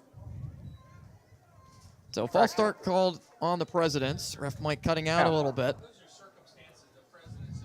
1st down and 15. So not exactly sure who threw the shoe, but it was Patricic's shoe was on the sideline and was tossed back to him on the field of play. Definitely something you don't see every day. Ball on the far side hash. Rosati goes in motion to the far side. Handoff up the middle, nothing there for Justin Huss. Maybe just a yard to the 42. This defensive line pretty solid for Geneva. Alex Gonzalez, Brady Russo, a couple of different players that very solid defensively and help Geneva stop the run of its own.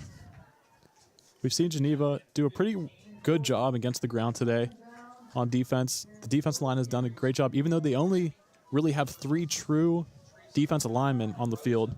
They like to have a lot more linebackers, a lot more safety help to see if they can stop the pass here. Pugh, plenty of time, sets up screen. It's caught. DeRosa. DeRosa with running room at midfield is able to spin his way into Geneva territory. There is a flag thrown on the far side of the field, right near the W&J sideline at the 46. Derek Sneed made the tackle defensively, but the President's offense is moving back. You would think maybe a hold here. A little bit of a long developing screen. Ball is right at midfield. Check the marker.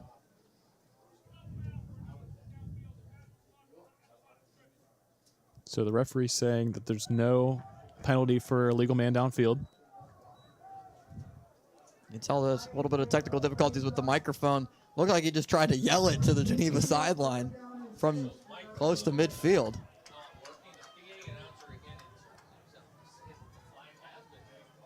So no flag. Ball at the 50. 3rd down and 6. So no penalty for an eligible man downfield. Maybe on Angelo Frattini, 78, where the officials were looking at, but no call. Sets up 3rd down. Pugh, plenty of time. Escapes the pocket, flushed out far side. Pugh's pass deep downfield, double coverage, incomplete. But a flag comes in at the end. Very late flag as Kobe DeRosa was back, as well as Nick Wilson, an extra wide receiver in the pattern. Brandon Graham was back in coverage. Looks like it was decent coverage from Graham. Pass interference, defense, number 7, 15 yards. And it goes on Graham, 15-yard penalty, pass interference. A little bit surprised by this one. Pugh just keep the play alive, and there is nothing downfield at all. He tries to force one, but sometimes when you force a ball like that with a lot of people around the area, sometimes you get lucky with the DPI. In that case, it works for the Presidents. Yeah, extra look there. Gino DeMarco doesn't like it, but it looks like Graham just kind of grabbed at the receiver, never saw the ball. And that's probably part of the reason why the penalty was called. So after further review, was some contact there. Now DeRosa, near side toss. Lowers his shoulder at the 30. There is another flag thrown at the 33.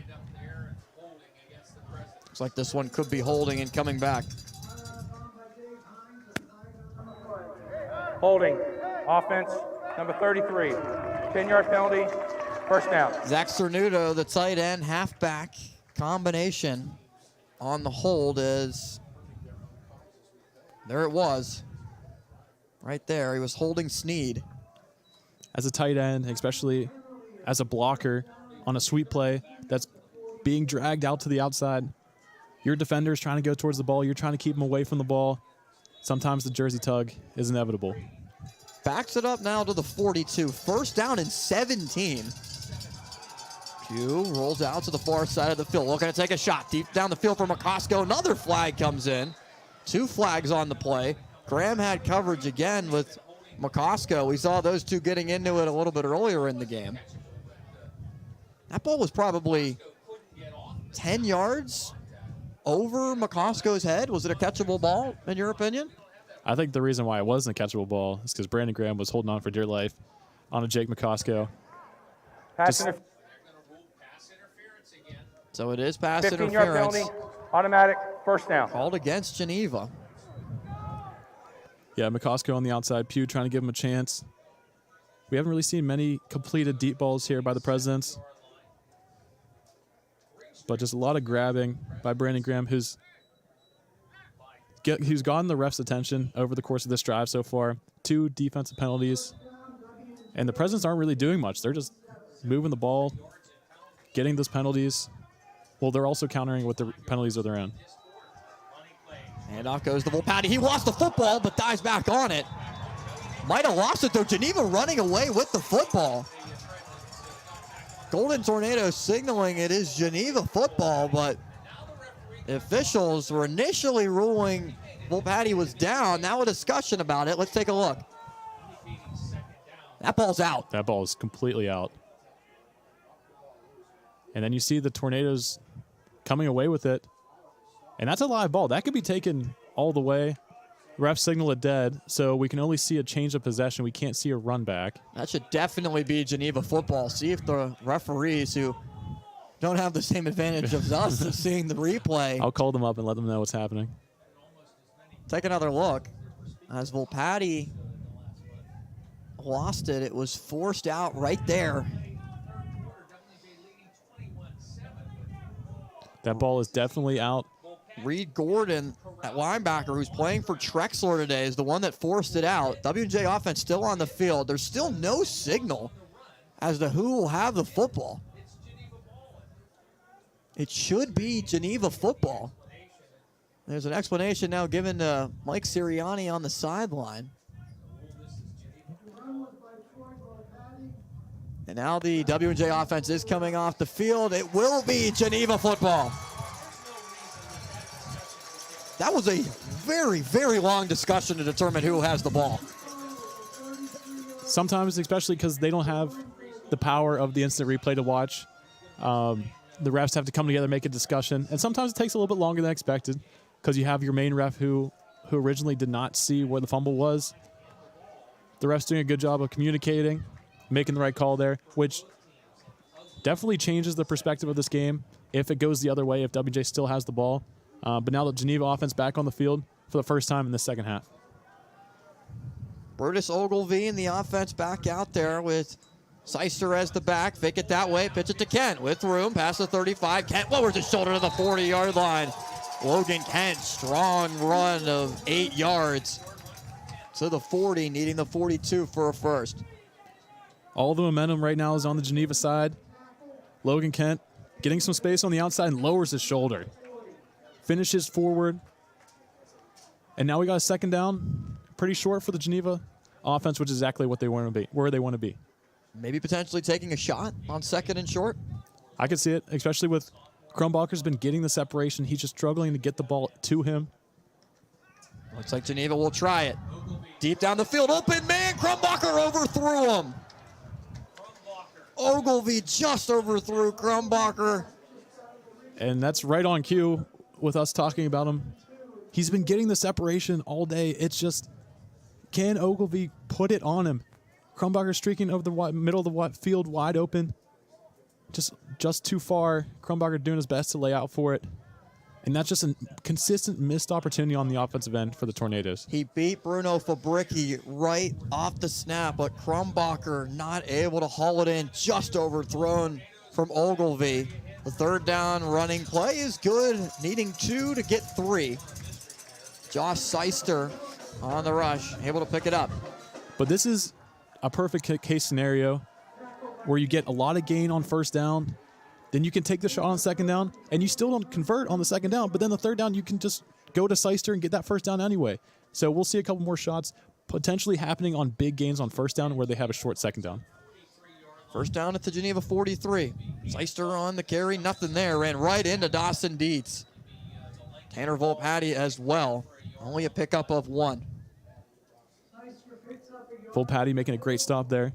We're consistently talking about Seister and how he can get those tough yards and how he's an automatic gain on runs. But then Volpatti just stepping up, sticking his nose there, able to stop Seister from a big gain. Logan Kent in the first half had 9 carries for 61 yards. Josh Seister 10 for 35. Geneva had 168 yards of total offense to W&J's 149, as well as 145 yards on the ground. Ogilvie's pass is caught. Great grab made by Krumbacher, now being discussed and ruled incomplete. Krumbacher not able to toe tap and keep his feet in bounds. Ogilvie delivered a strike to him. It was a good throw. I don't know if someone ran the wrong route or something, but there's no spacing between these two receivers. There's 2 receivers, Logan Kent and Krumbacher, in the same area. So you have 2 defenders there where they don't have to be. But Krumbacher able to elevate, able to come down with it, but not able to get his foot in. So it sets up 3rd down and 9 after the incompletion on 2nd down. Ball at the 44. Seister on the carry. Only gets a couple. So the 46. Only 2 yards on 3rd down. Decision time for Geneva and Gino DeMarco. And the punting unit will indeed come on. The Geneva defense just playing a pretty solid game today as far as turning over the ball, which is what they wanted to do.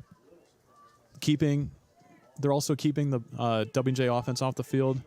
But they've been having so many opportunities that could potentially lead to long touchdowns, big splash plays, and they just can't convert. And then next thing you know, the Geneva defense is right back out there.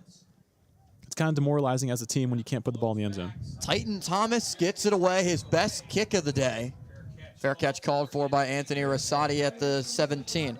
Titan Thomas would probably be on the all-name team in the PAC. Titan as his first name, young player, freshman for Geneva as a punter, and his best punt of the day will set up W&J with 8:49 to go in the 3rd quarter.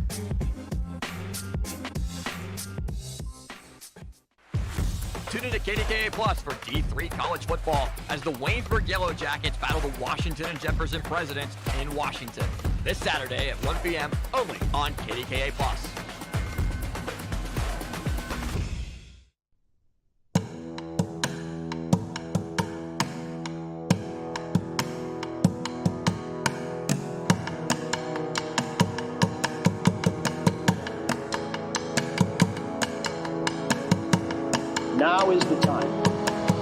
is the day for us to strike out and move forward in confidence and faith.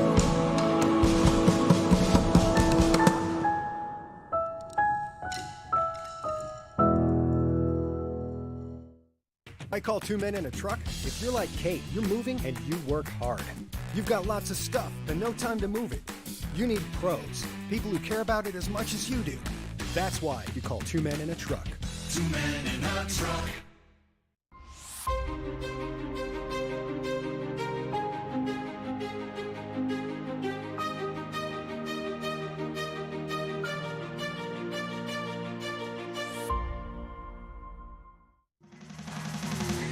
Back in Beaver Falls, the home of Geneva College, the Golden Tornadoes trailing it by 14. Some scores from halftime earlier on today. The Carnegie Mellon Tartans leading Westminster College 7-0. Teal ahead of St. Vincent 16-6. And the Waynesburg University Yellow Jackets a 14-9 lead against the Bethany Bison. First down W&J at the 19. 8:49 to go, third quarter. Pistol formation for Jake Pugh. Take the handoff, slant route caught. McCosco picks up a first down on a 12-yard pickup, maybe 13, 14 yards for number 14. These Geneva corners have struggled so much today defending that slant route, especially on the little RPO. They've definitely taken away the outside fade ball by these tall W&J president wide receivers, but they have been unable to stop that slant route. And so Coach Sirianni just keeps going to it. Jake Pugh, Peduzzi, McCosco, they're all on the same page, delivering and getting those first downs and moving the chains. Quick play to McCosco on first down, goes for 4 yards. And Volpatti is back in there after the fumble. And we'll get the handoff. Volpatti up the middle. Short gain to the 40. Maybe just the 39.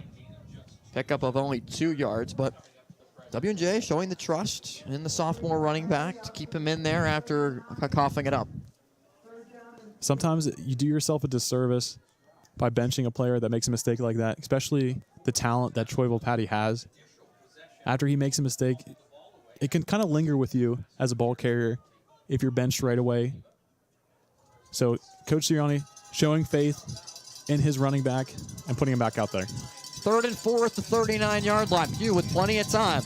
Over the middle, it's caught. Catch made by McCosco.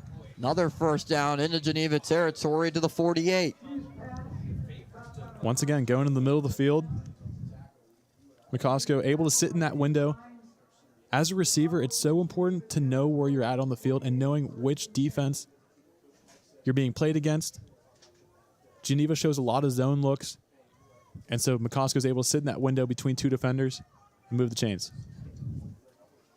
Jake Pugh on a design quarterback run. Past the 45 and is upended and taken out of bounds by Graham. There is a flag from the backfield, though. Have to check the marker. Might be holding. We really started to see over the last couple of games Jake Pugh really targeting McCosco a lot more than usual. Kind of becoming his number one receiver and favorite target, where John Peduzzi more so was in the early part of the season. Still a dynamic threat, but McCosco getting a lot of passes thrown his way, as it is indeed holding called on Washington and Jefferson. And you've also, back to McCosco and Peduzzi, both players have similar play styles, just big bodies. They like to get on the outside, jump up, make some catches. Peduzzi has had an insane stat line through the first 4-5 weeks of the season. But as they approach the last bit of the season, we've noticed that teams have been putting their attention on Peduzzi, and McCosco has been able to exploit his matchups consistently. To now they have both huge threats on the outside. Peduzzi at 6'2", McCosco at 6'1". Ball back into W&J territory as Pugh takes a shot. Wide open Peduzzi. He's got it at the 20. Peduzzi into the end zone. Touchdown, Washington and Jefferson. Well, there he is. Jake Pugh to John Peduzzi, 58 yards out. I mean, as a spectator in this game, just not knowing where 15's been at this whole game. But Pugh and Peduzzi just had that connection this entire year. No one is anywhere near him. Peduzzi is able to just create that separation, split the middle of the field, and then now the Presidents are rolling up 27-7 with the potential to add an extra one. Ricky Hunter's extra point is up and good. 6:36 to go. Third quarter of play. Washington and Jefferson strikes. Big play. Q to Panuzzi. 28-7 Presidents.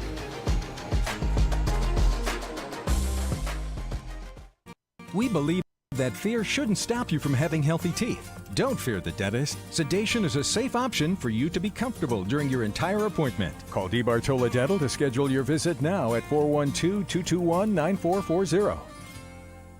Here at Loway, we have a pretty vast array of customizable promotional products, from pens, signs, mugs, water bottles, really anything you can think of. Some of the main services we provide here are screen printing, embroidery, and promotional products. What really sets us apart from our competitors is our on-staff design crew and our customer service. We can really help take your branding and marketing to a new level. The main thing you can expect from us here at Loway is quick turnaround times and a really high quality product.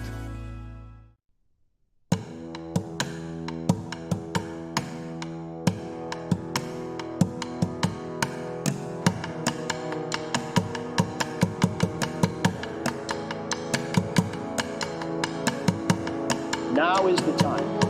Today is the day for us to strike out and move forward in confidence and faith.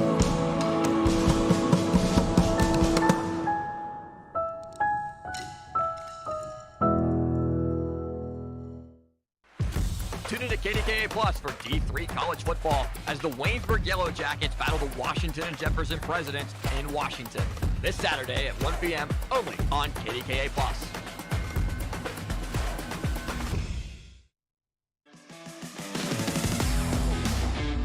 .36 to go in the third quarter of play from Geneva College, right near the Beaver River. Beaver Falls, Pennsylvania. Golden Tornadoes will get the football. Overall, in this series, Washington and Jefferson has won the last 17. As Mangino told us earlier, the first meeting was in 1891. W&J won it 26-0. Presidents won the last matchup 24-20. That in 2021. These two teams did not play last year with the non-conference game to start the year. It's a short kick, and a fair catch is called for by Geneva. And for more, let's go down to Mangino for his thoughts on the sideline. Austin, thank you very much. You know, I was just going to comment a moment ago that Geneva has been doing a pretty good job of keeping everything in front of them until that big bomb play. And Washington and Jefferson, it seems as though they've been struggling at getting real momentum. And granted, they're up 28-7, but this isn't the same offense that we saw last week against Case Western. No, but to be able to take that type of shot and convert on it definitely opens some things up for you. A good play made from Paduzzi. Get into the end zone, breaking off the tackle. Logan Kent not able to break off the tackle of Volpatti. A 4-yard loss from the play that began at the 25. This is just a completely different Geneva offense that we've seen in the second half compared to the first half. They're not sustaining those drives. They're not able to put the ball in the end zone, but they're also not holding the ball for very long. Haven't been able to get the first downs that they had success with in the first half. And off up the middle, not much there as Ogilvy handed it off to Seister. Just a few yards though, as we talked about how they did not play last year. So there's no non-conference games this year. All games in conference play. 11 teams in the President's Athletic Conference since the addition of Allegheny. So W&J and Geneva just did not find each other on their schedules last year. So a year off playing this year. Last time Geneva's beaten Washington and Jefferson, September 10th of 1983. Geneva won it 19-0. Definitely been a very one-sided rivalry. And having that break from each other last year. Ogilvy looks far side of the field, flutters, and is caught at the 30-yard line. Ball might have come out as Krumbacher made the catch. And Krumbacher is down at the 30, but 5 yards short of a first down. Krumbacher looking over to the sideline now, is down, takes a knee at the 28, and was calling on the medical staff to take a look at him. Injury time. made the catch and was twisted up a little bit. Dustin Johns picked up the football, but ruled down by contact. So 2 years ago was the last time Geneva and WJ met, and that game was actually decided by an interception by Justin Johns to seal the victory. It was a 24-20 game. And then the year before that was during the COVID season, where they played in the springtime, and the game was held on April 1st, and it was a blizzard. It snowed the entire game, but that was in April because it was the spring season. Both teams only playing 4 games that season. And so Geneva and WJ's rivalry has definitely been one-sided in favor of the Presidents. But Geneva's always been a little pain in their sides by giving them some good games. Ton of close games. Exactly. You played in this rivalry. What's it like? It's short games. Yeah. As you can tell with the Geneva offense that just holds the ball and runs the clock down, doesn't throw the ball a lot, but it's very, very hard-nosed football, very physical game, very physical matchup every year. Krumbacher is still being attended to. Still on a knee at the 28, at the near side hash. Still on the field as we want to talk about next week. November 11th of 2023. It's the final regular season matchup on KDKA Plus of D3 college football this year.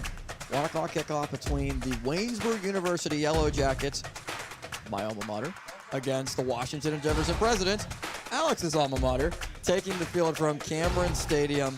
PAC football action all here on KDKA Plus. The PAC backyard brawl, they call it. Waynesburg, I think, I'm like 95% sure has 5 total wins in the matchup overall. If we talk about Geneva, it's been a very one-sided rivalry. And W&J being a little one-sided recently, that's definitely another rivalry that's been a little one-sided. But you know, the Yellow Jackets, they're putting together something down there, down in Waynesburg. They're trying to really turn that program around, which they're winning today. They've already have a win on the season, so we'll see if they can bring their A game and try and dethrone the Presidents in the matchup. Dr. Cornelius Coleman, the head coach of the Yellow Jackets, second season at the helm. So Geneva will punt it away. Krumbacher was able to make his way over to the sideline. Titan Thomas to punt on 4th and 5. Clean delivery and a high kick. That spirals and bounces into the hands of Rosati, who goes out of bounds at the 38. We want to thank our sponsors for being a part of our D3 College Football broadcasting action all season long, including Washington Health System, Voodoo Brewing Company, 2 Men in a Truck, The Movers Who Care, GBU Life, as well as Leeway Enterprises, for being a part of this year's broadcast, all in 2023 on KDKA Plus. We've been happy to be able to bring you some Washington and Jefferson home games, some Allegheny home games. The game here today in Beaver Falls for Geneva hosting Washington and Jefferson. Austin Bechtold, Alex Terrett, Robert Mangino alongside our 3-man crew. As Pugh looks to take a shot far down the field. A lot of contact there with McCosco as well as Graham. Incompletion sets up 2nd down. With all the success that McCosco and Peduzzi have had over the middle of the field, but the Geneva corners have done something well today, and that is defending the fade. W&J's number 1 priority with these big receivers is to get on the sideline, get a deep ball on the outside, which the corners for Geneva have definitely been able to stop, but they need to work on how they can defend the middle of the field. Pugh with time, steps up over the middle. Rosati's open in Geneva territory at the 48. Good job from Jake Pugh to keep his eyes downfield. Could have tucked it and tried to run, but found Rosati for a pickup of about 14. This is what Jake Pugh does so well, moving in the pocket to his right side and just flipping it dead center to Rosati, who is probably one of the most consistently good slot players on this team, able to work the middle of the field so well, especially against his own team. That's why he's having a great stat line today. Pugh hands it off to Haas. Haas to the far side of the field is taken out of bounds. Pickup of about 2 to the 46. Huss walking a little gingerly after the play. And he's going to come off the field in favor of Kobe DeRosa. A low tackle there, grabbing around his ankle. He's still trying to move forward. Definitely does not feel good for the dairy product. 2nd down and 8 here from Reeves Field, home of Geneva College. Ball at the far side hash. W&J moves right to left. Fake the handoff to DeRosa. Pugh deep downfield. Pass is caught. Reception made once again by Jacob McCosco. Stays in bounds at the 34 and able to pick up a first. Pugh rolling out to his opposite side, able to flip his hips around. He does such a great job of on the move, getting his hips around, delivering a ball with a lot of zip behind it, which a lot of quarterbacks struggle with, especially going to their non-throwing side. But he's able to get his body around. Great fundamentals, great mechanics. He does a great job of throwing on the move. You rarely see him drop back and really throw from his platform because he's so gifted going on the run. Daniel Guzovich made the stop. Now the run to DeRosa. Breaks off a couple of tackles. Kobe DeRosa past the 30, 25. Lowers his shoulder, still going to the 20. Solid run from Kobe DeRosa. Pickup of 15. Makes his way inside the red zone to the 18. This is the WJ offense that we've seen all season. Able to make plays on the outside, but also giving it to one of your 4 running backs that you have that are so fresh. They come in the game, they run so hard. They finish every single run with an exclamation point, by lowering their shoulder, breaking tackles. And that's what makes them so dangerous. And there's a reason why they put up over 400 yards a game. And we're really seeing them click on all cylinders. And it's for Geneva, this is looking really, really bleak for you. Pugh, wide open man, incomplete. Jacob McCosco, not the intended man that play. It was Zach Cernudo.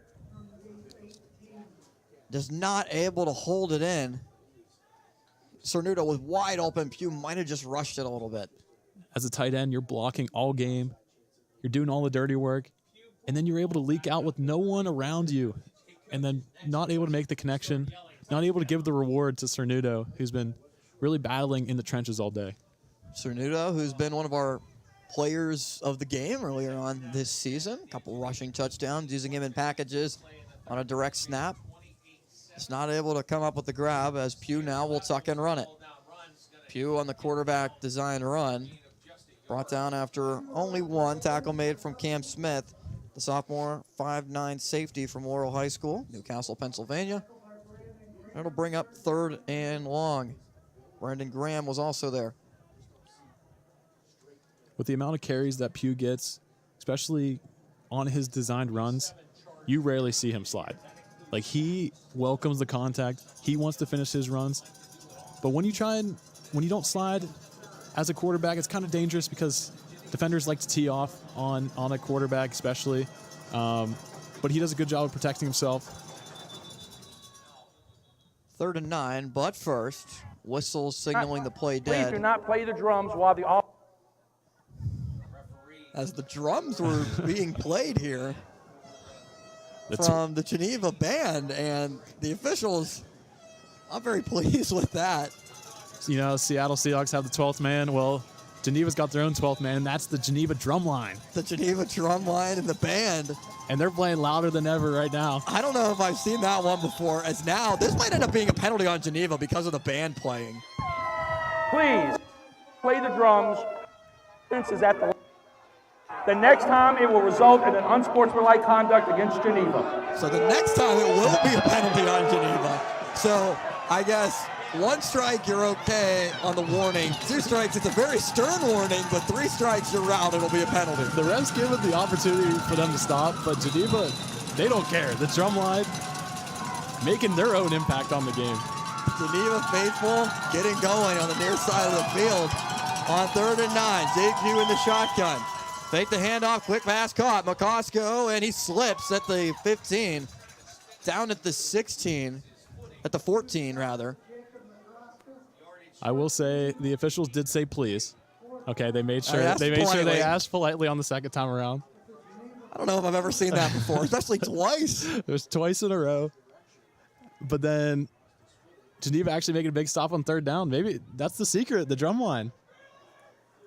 Ricky Hunter is on to attempt a 31 yard field goal, as long as 33 on the year, 3 of 4 on the season. Did miss a 36-yarder last week, but made his long of 33.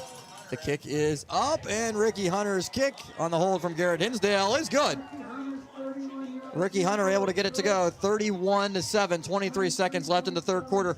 Mangino, you're right on the sideline for Geneva. Did you see anything there with the drum line and everything? What was going on down there? Well, there was one bass drummer that was kind of leading it, but it didn't seem like it was all that loud. And the more the referee wanted them to not drum, the more the fans decided, okay, fine, we're going to stomp our feet here and make as much noise as we can. I've never heard of anybody complaining about making too much noise at a football game. Maybe he officiated a tennis match or maybe a golf match recently and thought everybody should be nice and peaceful and quiet while the guys are about to start their play. Mangino, are you a fan of the drums? Yeah, bring the drums. Well, why not? Let them make as much noise as they can. What's the big deal about making a bunch of noise before a play starts?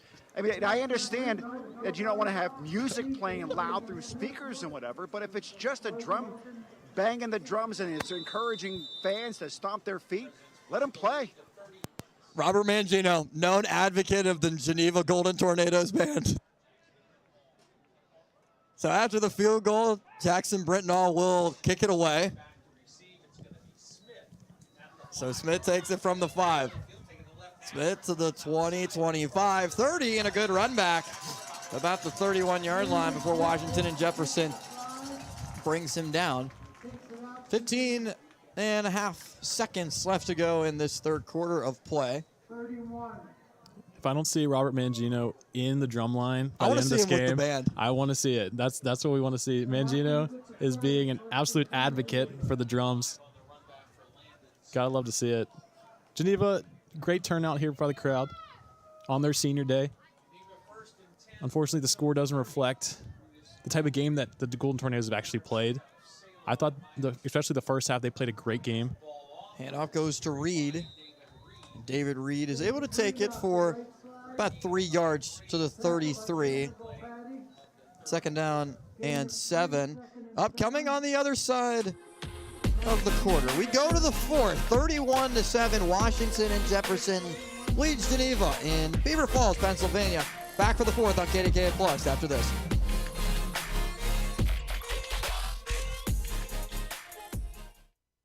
You can now get more local news on KDKA Plus. More breaking news. Residents are being asked to stay outside of their house. More community stories. More weather. A couple of funnel clouds were spotted. Weekdays at 12:30 on KDKA Plus. When you step through that door or shake their hands, will you be prepared?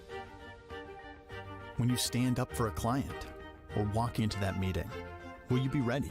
Ready to prove to them that you deserve to be there. When you come to Washington and Jefferson, you will be.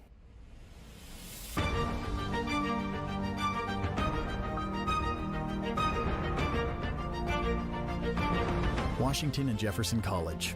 Are you ready? Allison and Michael have been in their home for 10 years, and their bathroom really needed an update. I like doing home projects. Would have definitely taken me longer than we have. They needed a more convenient option, so they called West Shore. The design consultant made it really easy. I left for work with the kids and they showed up. Morning. Have a nice day at school. By dinner time, we had our bathroom. Tune in to KDKA Plus for D3 college football as the Waynesburg Yellow Jackets battle the Washington and Jefferson Presidents in Washington. This Saturday at 1 p.m. only on KDKA Plus.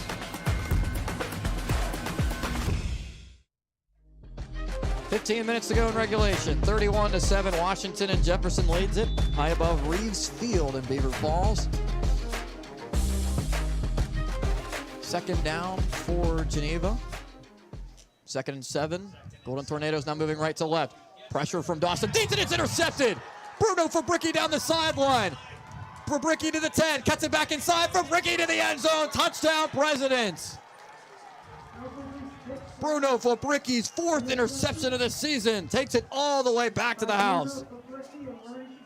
So what? We just started the fourth quarter. We're 2 seconds in the fourth quarter, and that's exactly what happens. Bruno Fabricki doing a great job reading Ogilvy, but just a tip pass by the looks of our number 3 receiver. It went off Seth Tyson. Seth Tyson, not able to corral it. Fabricki right there to clean up. Takes to the house for a pick 6. Bruno Fabricki, what a play on the interception, the score, and only 1 second ran off the clock. That play definitely took longer than that, but currently reading 14:59 on the clock.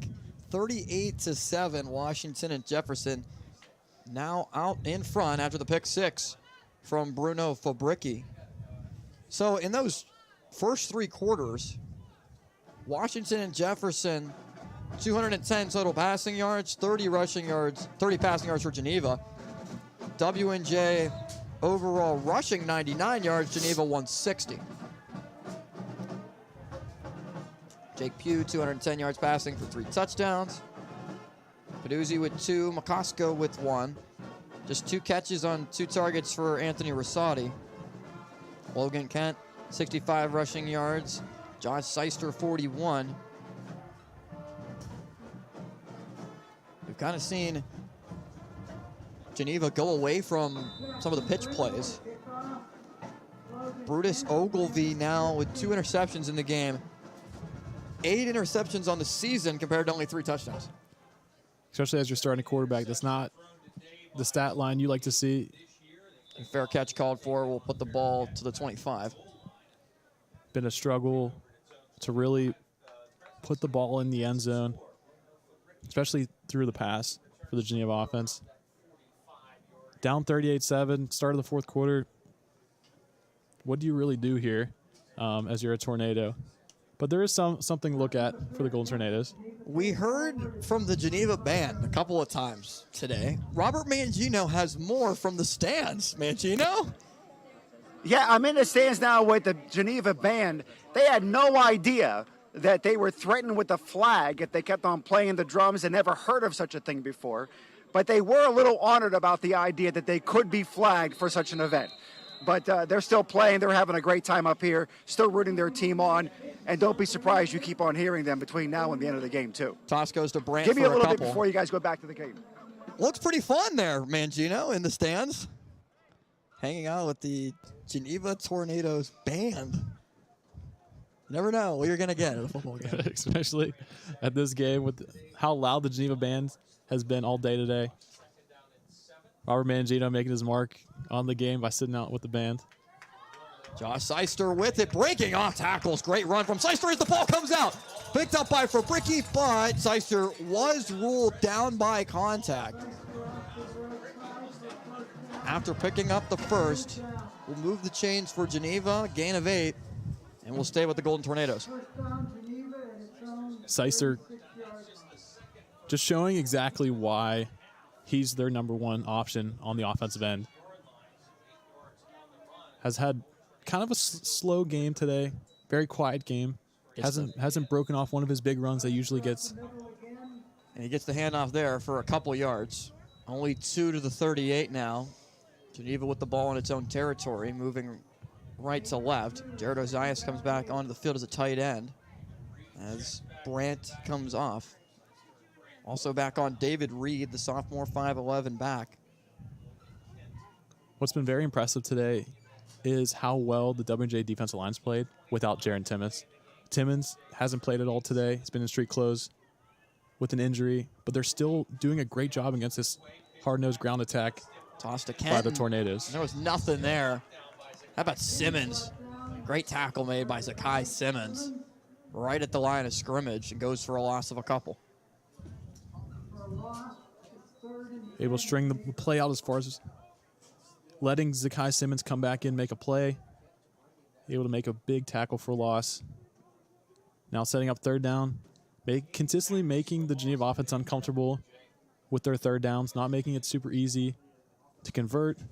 They're definitely going to have to go to the air on this one. And this is just part of the triple option that's difficult to navigate as trying to dump it off to Ozias. Ball was incomplete, but Dawson Dietz blew it up. John Berardino was there. Zach Valentine. 3 guys had pressure on Ogilvy. Nothing was possible there for Geneva on 3rd down. Seems like they're trying to set up a screen.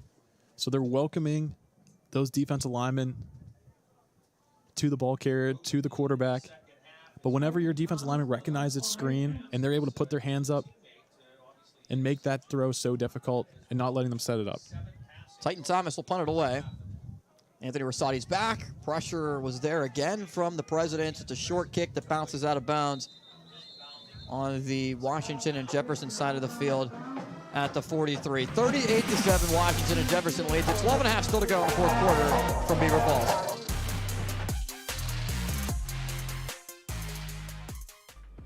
Maya, can you come in here, please? Already. Yeah, Dad, what's up? Is that your brother on the TV?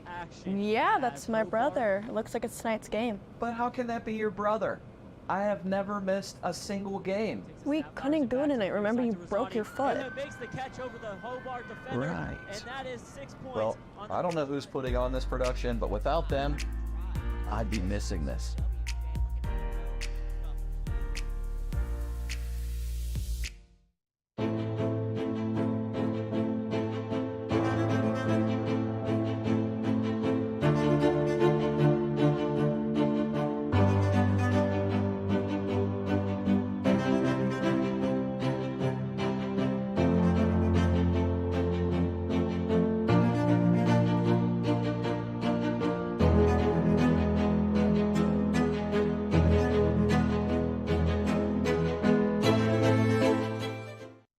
At 2 Men and a Truck, we'll treat you and your belongings like we'd treat our own grandmas. Here we go! Welcome. Whether we're moving you across town or even across the country.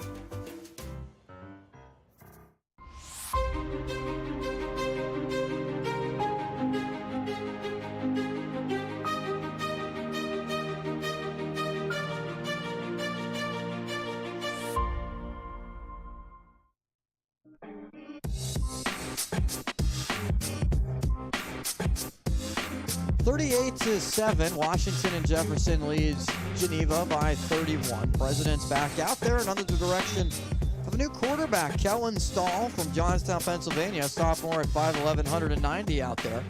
Looks like Jake Pugh's job is done. Quick pass to Peduzzi's intercepted. Running room for Geneva is taken away as it's picked off by Dave Hines, his 3rd interception of the season. The wing safety takes it away on Kellen Stahl's first passing attempt. Kellen Stahl coming off the bench, probably a little stiff from sitting on the sideline for a little bit. But that one more so went off of Peduzzi's hands and right into the hands of Hines. Stahl kind of threw it a little bit behind Peduzzi, not able to extend back. And of course, anytime the ball is tipped for an offensive player, it's bad news. So the first interception that Kellen Stahl has thrown.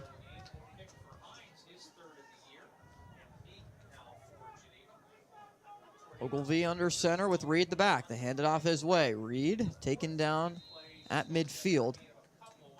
Just a 2-yard pickup.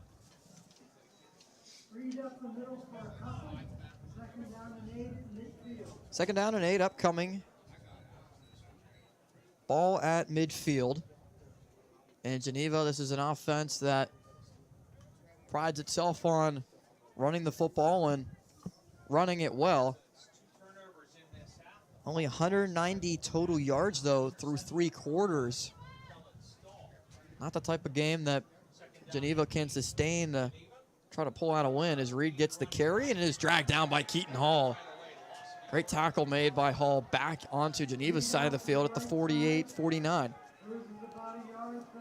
Going against a triple option team, it's so important that your interior linebackers can make tackles, especially on the fullback. David Reed out there. Keaton Hall stepping in, making a great play. Justin Johns, you know how dangerous he is in the interior. Just being able to control the inside of the field against triple option team is so crucial. So 3rd down and 9. as Ogilvy's looking over to the sideline, and there's 7 seconds on the play clock. It's still a lot of confusion, and Gino DeMarco is going to call timeout. So overall, these two coaches are two of the longest tenured in all of D3 football. Gino DeMarco's in his 31st season, 162 wins to 151 career losses. Mike Sirianni, 21st season. You know his brother coaches for the Philadelphia Eagles, Nick, who team that has been in the Super Bowl, had a ton of success last year in the Super Bowl. 182 wins to 44 losses for Sirianni, and you got a chance to play for him for 4 years. Exactly, and just the culture for W&J is established by Coach Sirianni, and just that winning program, that winning attitude, and knowing that you're never satisfied with just the win. You always need to improve each week, and that's what keeps you not complacent, keeps you from staying as a mediocre good team and just being great and having all those wins stack up, because you're never satisfied and you consistently push to be better. Gino DeMarco has 5 NCCAA Victory Bowl wins to his credit and was named to the NCCAA Hall of Fame this past year. Ogilvy under pressure from Keith and incomplete, trying to connect with Brandt. Incompletion will set up 4th down, as it was just a little bit past the arms of Brandt. Ogilvy trying to hold the ball as long as he can, waiting for the lane to open up for his crosser. But this takes a shot, not able to stick it on his receiver. And now what's been familiar today for the Golden Tornadoes, and that's the punt unit. Jared Ozias was also there in the pattern, kind of thrown in between the two. As Thomas will punt it away now for the 8th time today. Thomas is able to get it away, but so another short kick that bounces and takes a very favorable Golden Tornadoes roll inside the 20 to the 18. Overall in the PAC, we talked about it a little bit earlier, it's been all Wolverines this season. 9-0, winners of the President's Athletic Conference with still a week left to play in the regular season. Carnegie Mellon at 6-1, Case Western 6-2, as well as Washington and Jefferson. Presidents do hold the tiebreaker after the win last week against Case Western Reserve, currently 3rd place in the standings. Geneva at 4-4, as Volpatti gets the carry, running on the far side, able to get a 1st down and knocked out of bounds at the 28. Gain of about 11 for Troy Volpatti. It's been very impressive today watching the W&J offense and not having a lot of opportunities to be on the field, but they were so efficient today, making those small amount of drives that they've had end in scores. And to put up 38 points against a Geneva team that doesn't give you the opportunity to have the ball very often is a very impressive thing for the Presidents. Able to take advantage of some turnovers. The handoff goes to Volpatti again up the middle for 7 yards.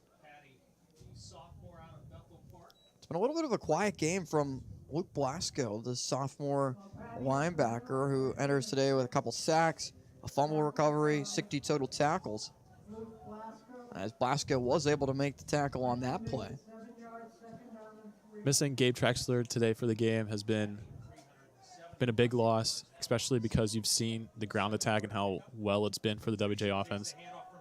And as a Geneva defender, you know you don't have your #1 tackler. Patrisic's got a lot of room and makes his way into Geneva territory after getting a 1st down and about a 20-yard carry, almost 15 yards on the pickup for Owen Patricic.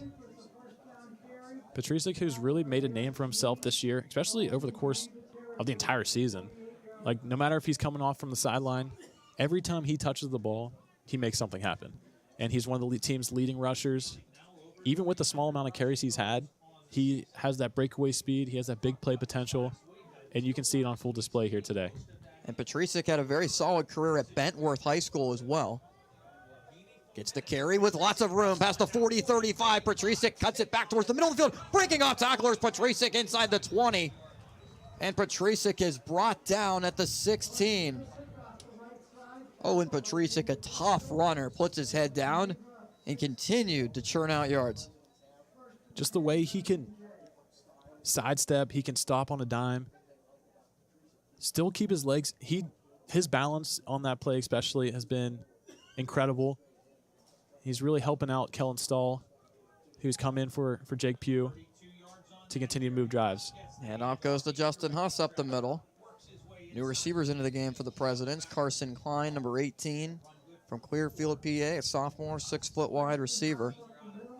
Nick Wilson also in there, the sophomore, 6'1", from Salem, Ohio. This time, the dairy product, Justin Huss, who's been a part of the program for a while, had a bad knee injury last year that forced him to miss a large chunk of the season. Good to see him back out there. It's hard to predict if you're going to be the same, especially after a knee injury like Justin Huss had last year. But having a full season to kind of rehab, get back to as close to 100% as he possibly can. He's been getting a lot of help from his running back teammates and able to get him eased into the season. Timeout taken by Washington and Jefferson. So each side still has 2 remaining. 8:03 still to go in regulation here in the game. In the fourth quarter, between Geneva and Washington and Jefferson, W&J has actually been outscored in the fourth quarter this season, 51-42 coming into today. Geneva as well outscored in the fourth quarter, 58-51. It's crazy to think about just how quick W&J strikes. The Presidents entered today, most points scored in a quarter this year is coming the first, 101 points compared to 25 points allowed to the opposition in the first quarter. And in the third quarter, W&J is even better defensively.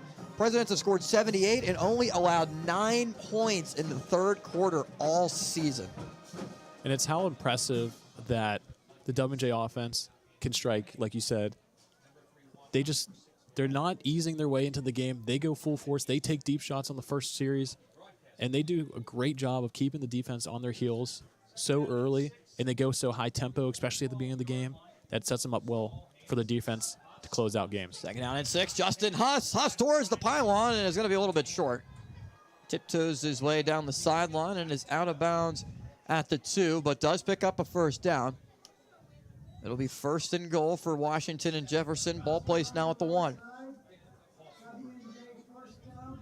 Just steps out right before he extends to the pylon. Huss really wanted that one. He'll now come off the field in favor of Kobe DeRosa. Kellen Stahl, the quarterback, in for Jake Pugh. Pugh's day appears to be done after a solid performance. Kobe DeRosa is the back. Stahl will run to the near side. Kellen Stahl, 1 yard out, scores.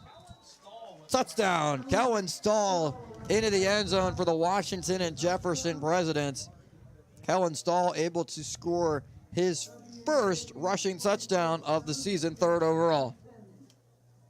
Kellen Stahl able to get the edge. Great blocking on the outside. Able to erase that bad memory of the interception on his first play by getting a rushing touchdown. Ricky Hunter on for the extra point as Washington and Jefferson has padded the lead now. 44 points. Hunter's extra point makes it 45-7. With about 7.5 to go in the fourth quarter of play from Geneva.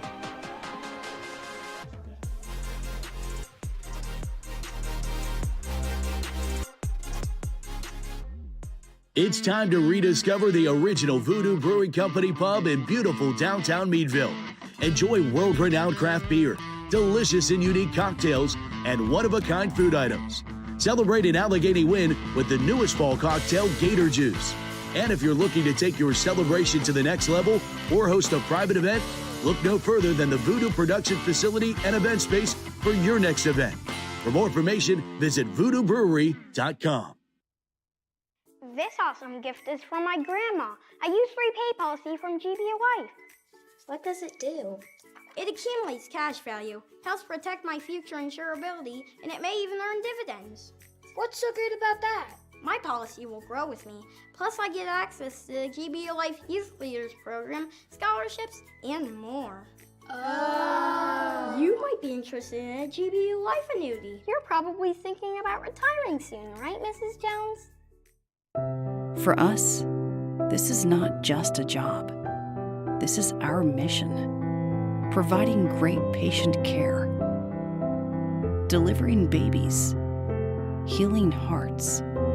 detecting cancer early, stitching wounds, and holding your hand through it all.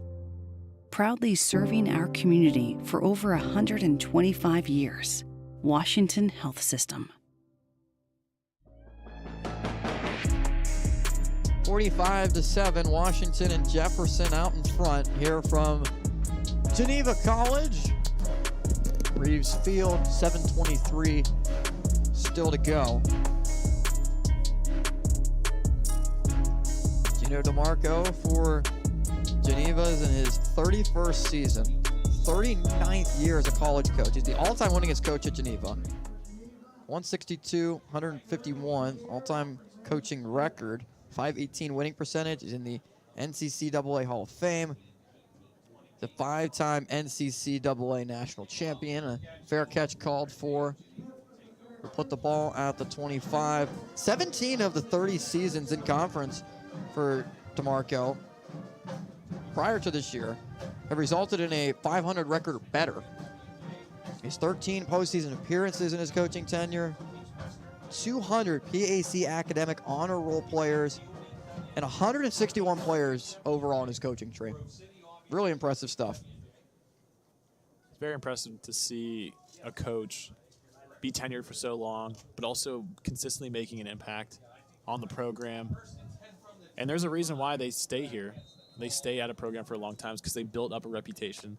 They built up a fan base. They built up a program that they're proud of. And it's very impressive to see the history that Geneva football's had. Same thing with the W&J presidents, both historically good, great coaches, very similar programs. Jordan Wilmore on the carry, the Hall of Famer, Gino DeMarco, leading the charge for the Geneva College Golden Tornadoes after a pickup of only a yard. Second down play also doesn't go for much, maybe just 1 yard for Wilmore. Wilmore is a freshman back at 6 foot 205. Went to Elizabeth Forward High School. Ton of reserves out there on the field on both sides. Washington and Jefferson deploying a couple of different guys back there, new in the secondary. And a lot of new fresh faces out there for Geneva as well. Ogilvy's pass is incomplete, trying to connect with Darren Myers. Far side of the field, incompletion sets up 4th down. And the punting unit will come on. Geneva goes 3 and out.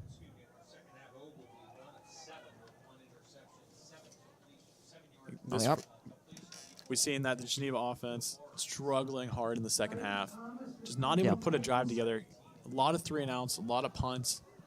And then you've seen how dynamic, how consistently good the Geneva offense was in the first half, and using up so much time in possession and actually having almost a 7-minute possession that led in a score. But yet you haven't seen the offense score since. High kick from Thomas. Fair catch called for by Anthony Rosati at the 41. And this game was 7-7. Washington and Jefferson has just put together a clinic offensively, and also Bruno Fabricki on the pick 6, his 4th interception of the season. But the Presidents have scored 38 points unanswered, to the point where after the first, it's been all W&J, and Geneva has just not been able to consistently sustain drives. And especially, remember at the end of the half, the interception taken away by Brandon Brown was also very critical, as DeRosa rushes for just a couple up the middle. And that Brown interception really swayed the game to continually move into W&J's favor. After the muff on the punt for W&J went off of a President's player on the short kick, really just something where it was an inopportune play for W&J, just a miscue that wasn't really forced, just kind of something that went against the Presidents, and you can't really blame anybody for it. Geneva tried to take advantage, but was not able to do so with the interception close to the 5. The Brandon Brown interception was crucial because Geneva had the chance to cut it down to 1 score before half, not able to do so. DeRosa runs to the far side of the field, delivers a stiff arm and still going, out of bounds near midfield. Garrett Hinsdale is in there. Third quarterback we've seen today after the touchdown drive that was led and scored by Kellen Stahl. It'll be 3rd and 1 for the Presidents. Ball right at midfield. You see a couple more faces. Garrett Hinsdale out there for quarterback. We also see Seth Coons in at tight end. Still, we see Kobe DeRosa at the backfield. See a couple new faces, a couple opportunities for these players to make an impact on this game. Hinsdale in the pistol. Presidents let the clock wind all the way down to 4 seconds on the play clock, and DeRosa is able to pick up the first down and able to pick up 5 yards before Ryan Clark, the linebacker, a freshman, makes the stop defensively.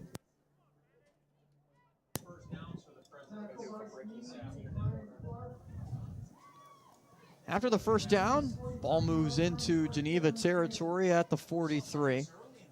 Still 4 minutes and counting, still to go.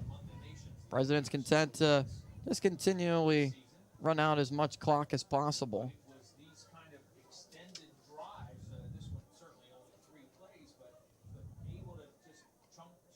Ball at the far side hash, and what a good day for W&J when you can get a lot of other guys into the game, and running play to the left side of the field only goes for maybe a yard back to the line of scrimmage.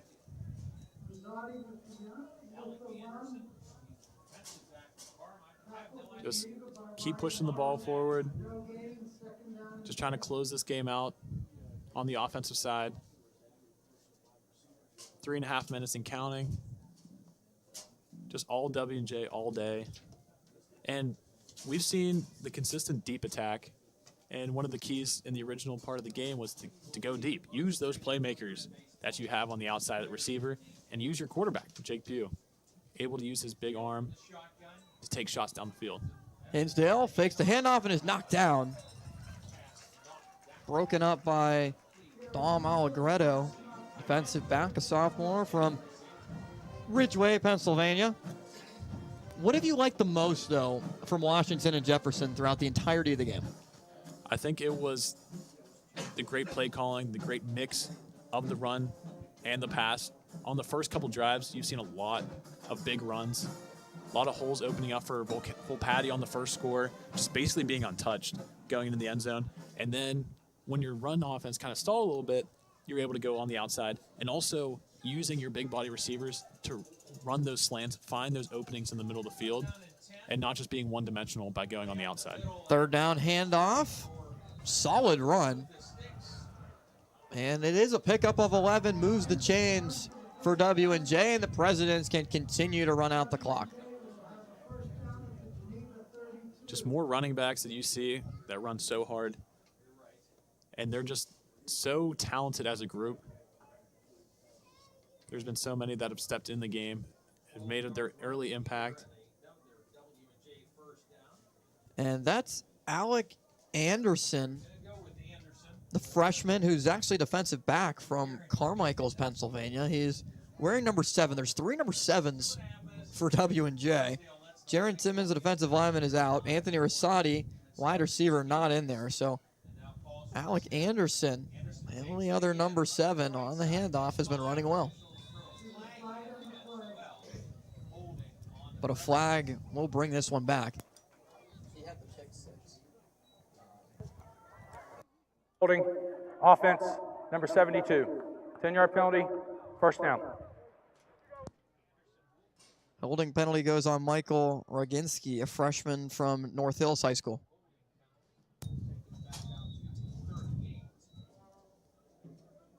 Taking the Presidents back. He has 4 tackles. And then we have 2 minutes, approaching 2 minutes in this game. W&J offense been able to stay on the field for minutes now. Gonna run a few more plays, try to get this last first down, and seal this victory. And W&J has just been content to do everything it can to just run the ball straight ahead. Penalty brought it back to the 38 after the hold.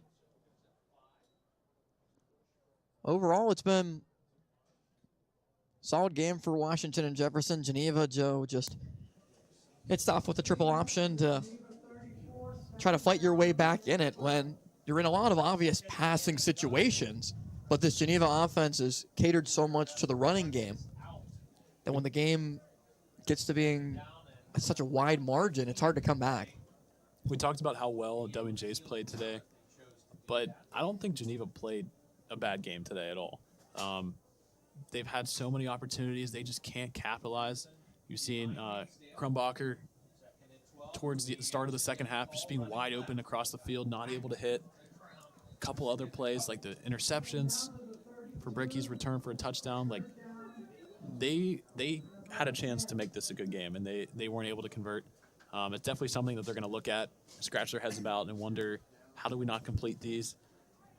But there is good things you can take away from this game as a Golden Tornado. No Hilton McLean, no Gabe Trexler defensively. One of the top offensive players, one of the top defensive players not out there for Geneva as Garrett Hinsdale takes a knee, and the Presidents walk away with a blowout victory in Beaver Falls. 45-7.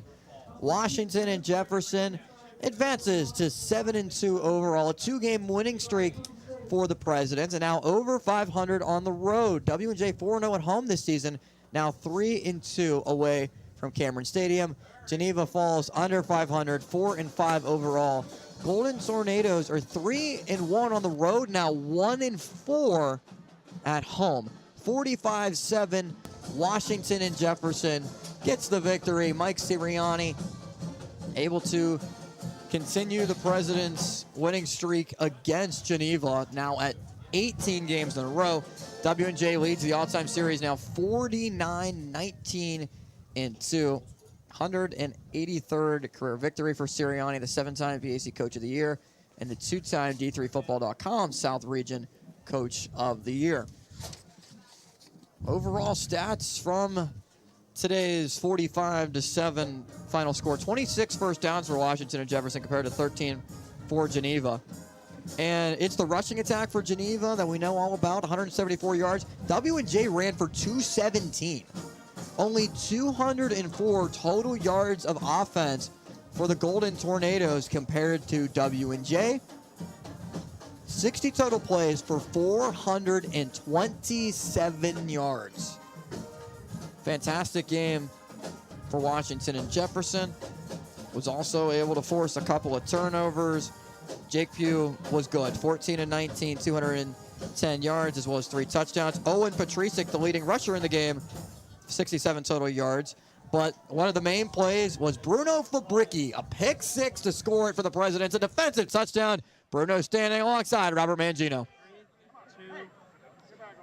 We are here with the player of the game, Bruno Fabricki. Congratulations. Couple passes defended, 4 tackles, and that big pick 6. Yeah, thank you. I mean, Devon did their job, stopping the triple option, but I'm just here to take all the credit, I guess. What's it like playing the triple option? This is an offense you haven't seen all season.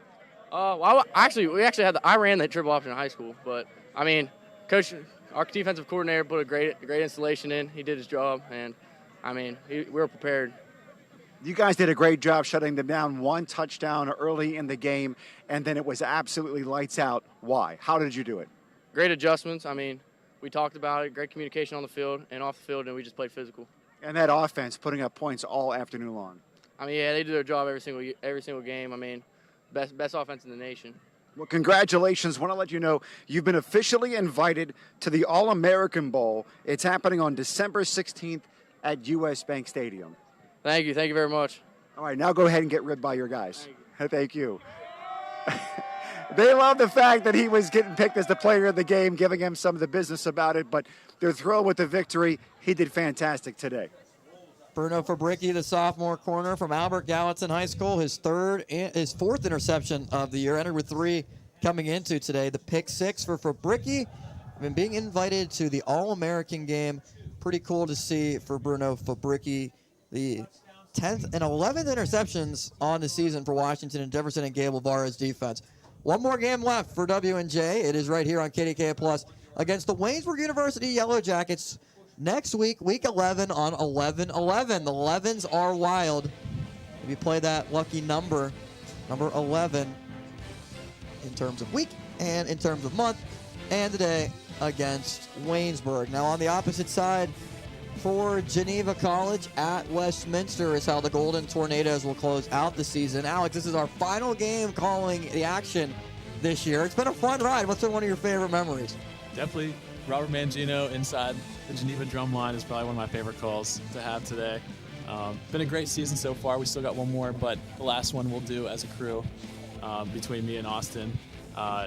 Definitely a great season so far. It's been awesome. Really appreciated this opportunity. Really great to be able to call the games with you as my lifelong friend, being able to play in this conference, know it well, and it's been awesome to have Mangino as well. For Jake Mislimchik, as well as Ryan Milan inside our production truck. Corey Berger helps to operate our drone. Ryan Peters as well. The Bonity brothers inside the production truck, and Madison Benedict, our assistant producer, as well. Noah Kinnair also helping out today on our JRM video production crew. Robert Mangino, who was with the band for the Geneva Golden Tornadoes. An unexpected moment. You never know what you're going to get on a college football Saturday. And what's been a beautiful day for football in Beaver Falls, Pennsylvania. A beautiful fall day. Weather pretty solid. The play from the Washington and Jefferson Presidents was solid as well, as W&J wins at 45-7. For Robert Mangino, Alex Tarrant, and our entire crew, I'm Austin Bechtold saying so long from Beaver Falls. The Presidents win it. Final game of the regular season on KDKA+. Coming up next week is the PAC Backyard Brawl. So long from Geneva. I'm Austin Bechtold, thanking you for watching D3 College Football on KDKA+.